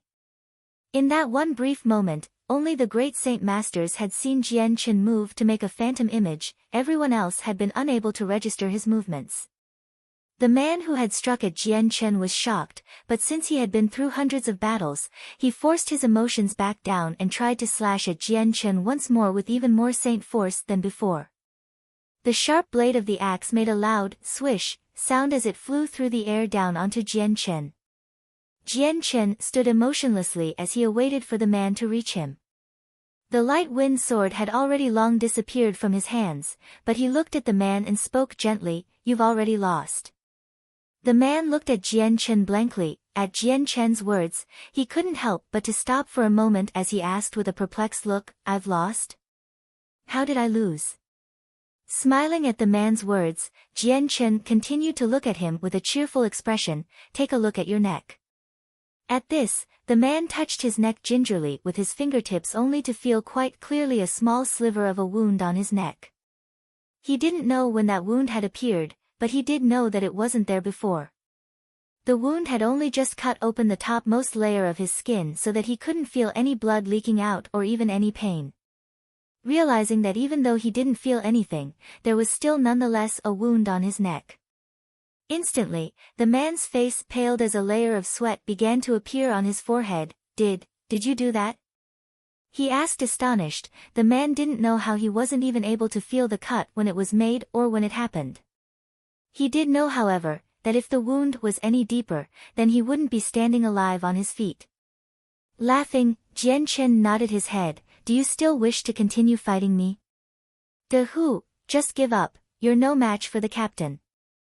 If the captain wanted you to die, then you'd be dead where you stood." Duo Kong spoke out. In his eyes, there was a rarely seen huge amount of admiration. Although he did not use a sword, Duo Kong fully understood that Jian Chen's mastery of the sword had reached a level of perfection. Yes. The man was an ex-member of the Golden Dragon Mercenaries and Duo Kong was his previous captain. The words of Duo Kong would surely be the same as imperial law to him, plus, the wound on his neck was already proof enough that if Jian Chen had wanted him dead, then he would be dead. Jian Chen looked around at the other men. "Is there anyone else who wishes to challenge me? My words still stand, if anyone can beat me, then the captain's role will be given to them, as per my pledge." The entire courtyard descended into a deafening silence as the previously chattering group of men stopped talking. The man that had just challenged Jian Chen was a peak Saint Master, which could be considered one of the more decent leveled expert rankings within Wake City. If an expert of that level couldn't go against Jian Chen, who had only struck out once, then the vast majority of the group wouldn't be able to do any better. Therefore, the whole group began to approve of Jian Chen. With one final look around at everyone, Jian Chen revealed a victorious smile and said, "Since no one is speaking up, then starting today, you are all members of the Flame Mercenaries, and I will be the captain. Are there any complaints?" Jian Chen exclaimed. "I've no objections. I, Duo Kong, pledge myself to you." Duo Kong of the Golden Dragon Mercenaries declared. "I too have no objections. I, Seth, will obey the captain's orders unconditionally." Seth of the Hot-Blooded Mercenaries followed up. After that, the rest of the mercenaries began to pledge themselves to the Flame Mercenaries. If their old captains had acknowledged him, then naturally they would follow suit and try to appease their new captain. Afterward, Jian Chen brought Seth, Duo Kong, Charcus, Mo Tian, Qing Feng, and the rest of the mercenaries to the Mercenary Union.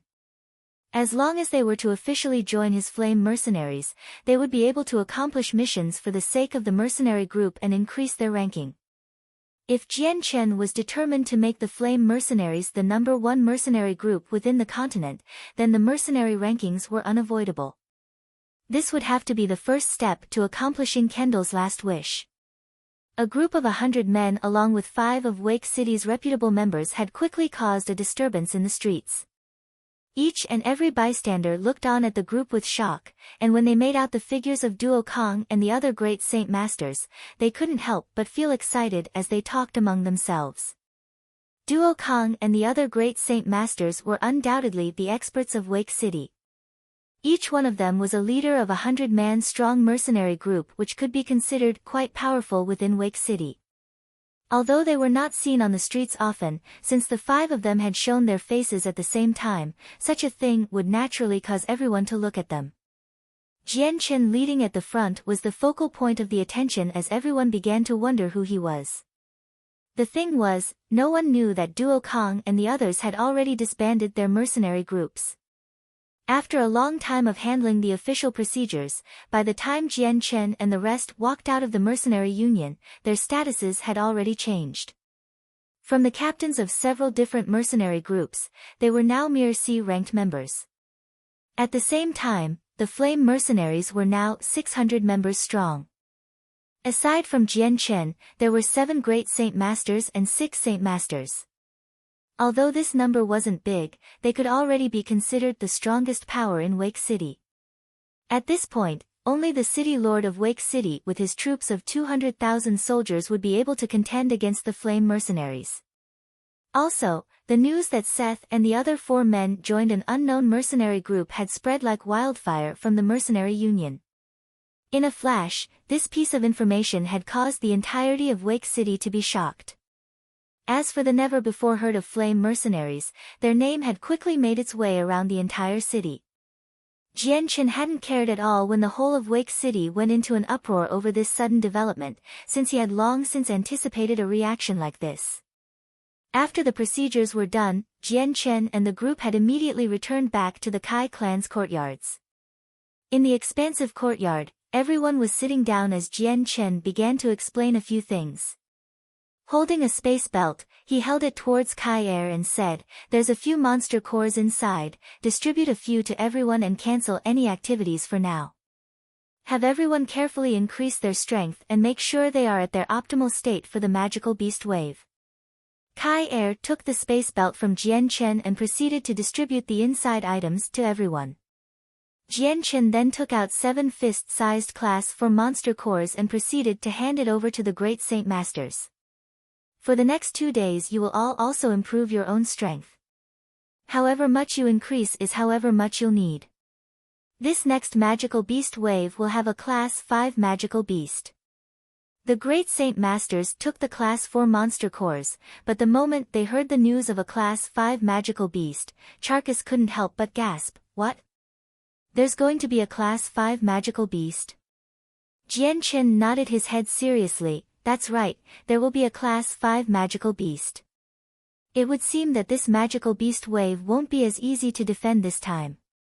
Everyone looked at Jian Chen with a serious expression as they digested his words. Some had even gone deathly pale at the very mention of a class 5 magical beast. "Captain, a class 5 magical beast is indeed hard to defend against. I'm afraid that this time Wake City will have a disaster. I can't even say that Wake City will be able to be saved this time. I suggest that we immediately leave the city." A petite-looking man spoke with a tremble in his voice. The threat of a class 5 magical beast had left a fearful effect on his heart. Hearing this, Jian Chen furrowed his eyebrows and spoke, "What are you afraid of?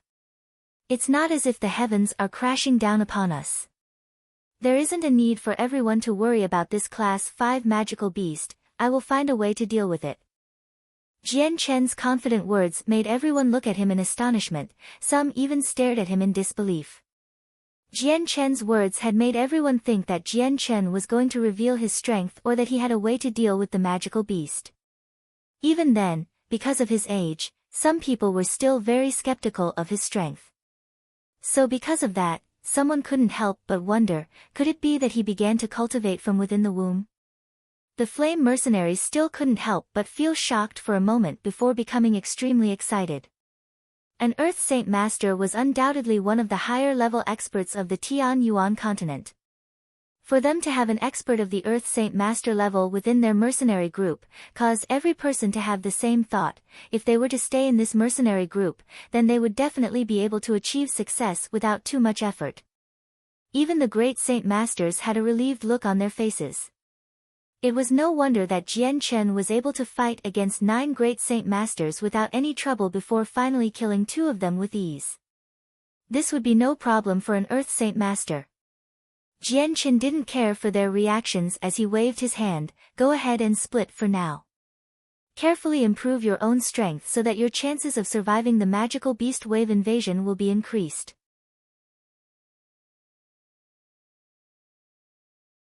Chapter 234, Battle Skill. An unexpected discovery. Afterwards, Jian Chen walked to a courtyard that the Kai clan had specifically made for him. Jian Chen sat at a table in this spacious and quiet courtyard and pulled out 3 space belts. One of these 4 space belts was from Zhou Butong of the Zhou clan. 2 others were from Tianxiong Lai and Tianxiong Daoyun. Back when he had left the Tianxiong clan, Jian Chen had gathered the 2 brothers' space belts. The day before, he had destroyed the Zhou clan and then immediately destroyed the even stronger Tianxiong clan, so Jian Chen had spent a night recovering the Saint Force he had lost. This meant that he hadn't had any time to examine the contents within the space belt. He now finally had some time to spare, and so he could look at Zhou Butong's space belt closely. Jian Chen extended his arm to reach for the space belt and immediately looked at the items within. Inside the space belt, there was a small mountain of Class 1 and Class 2 monster cores, both numbering to around 200 in quantity.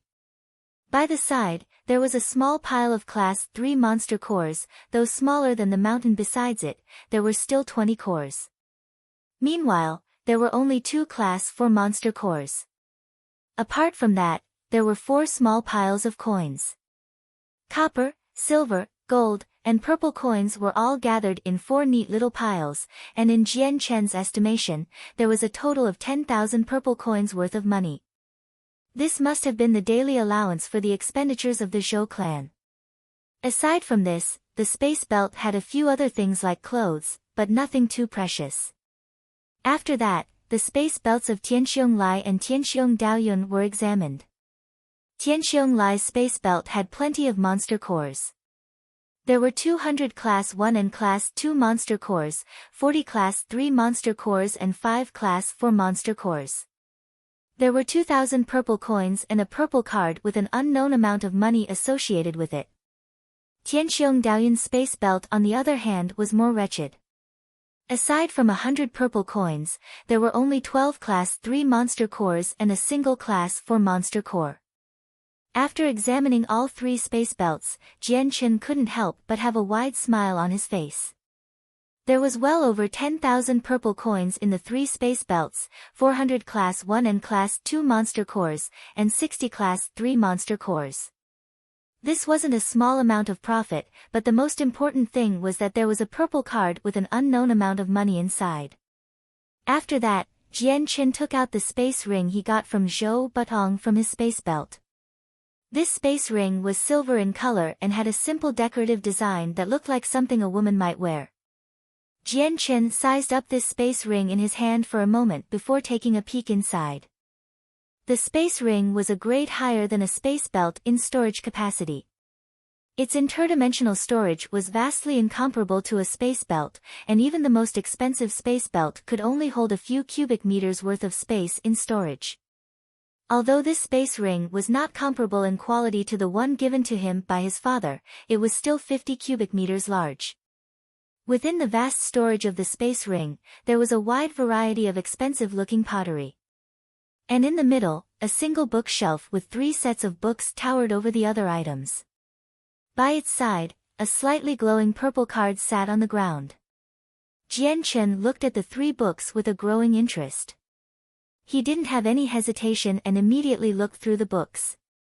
A record of valuable treasures. 6 words on the cover of the first book caught Jian Chen's eyes, and they brightened from what he saw. Calming down his rapidly fluctuating emotions, Jian Chen grabbed the first book to reveal the second. Human Tier Battle Skill, Wind Control. From those words, Jian Chen's eyes dilated as his heart began to thump loudly. A battle skill. This is somehow a battle skill. Jian Chen cried out in shock. He had never expected to find that Zhou Butong had been hiding a battle skill.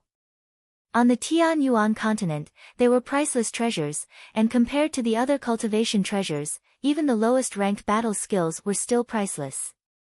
Jian Chen's eyes went back to the cover on the book as he slowly exhaled.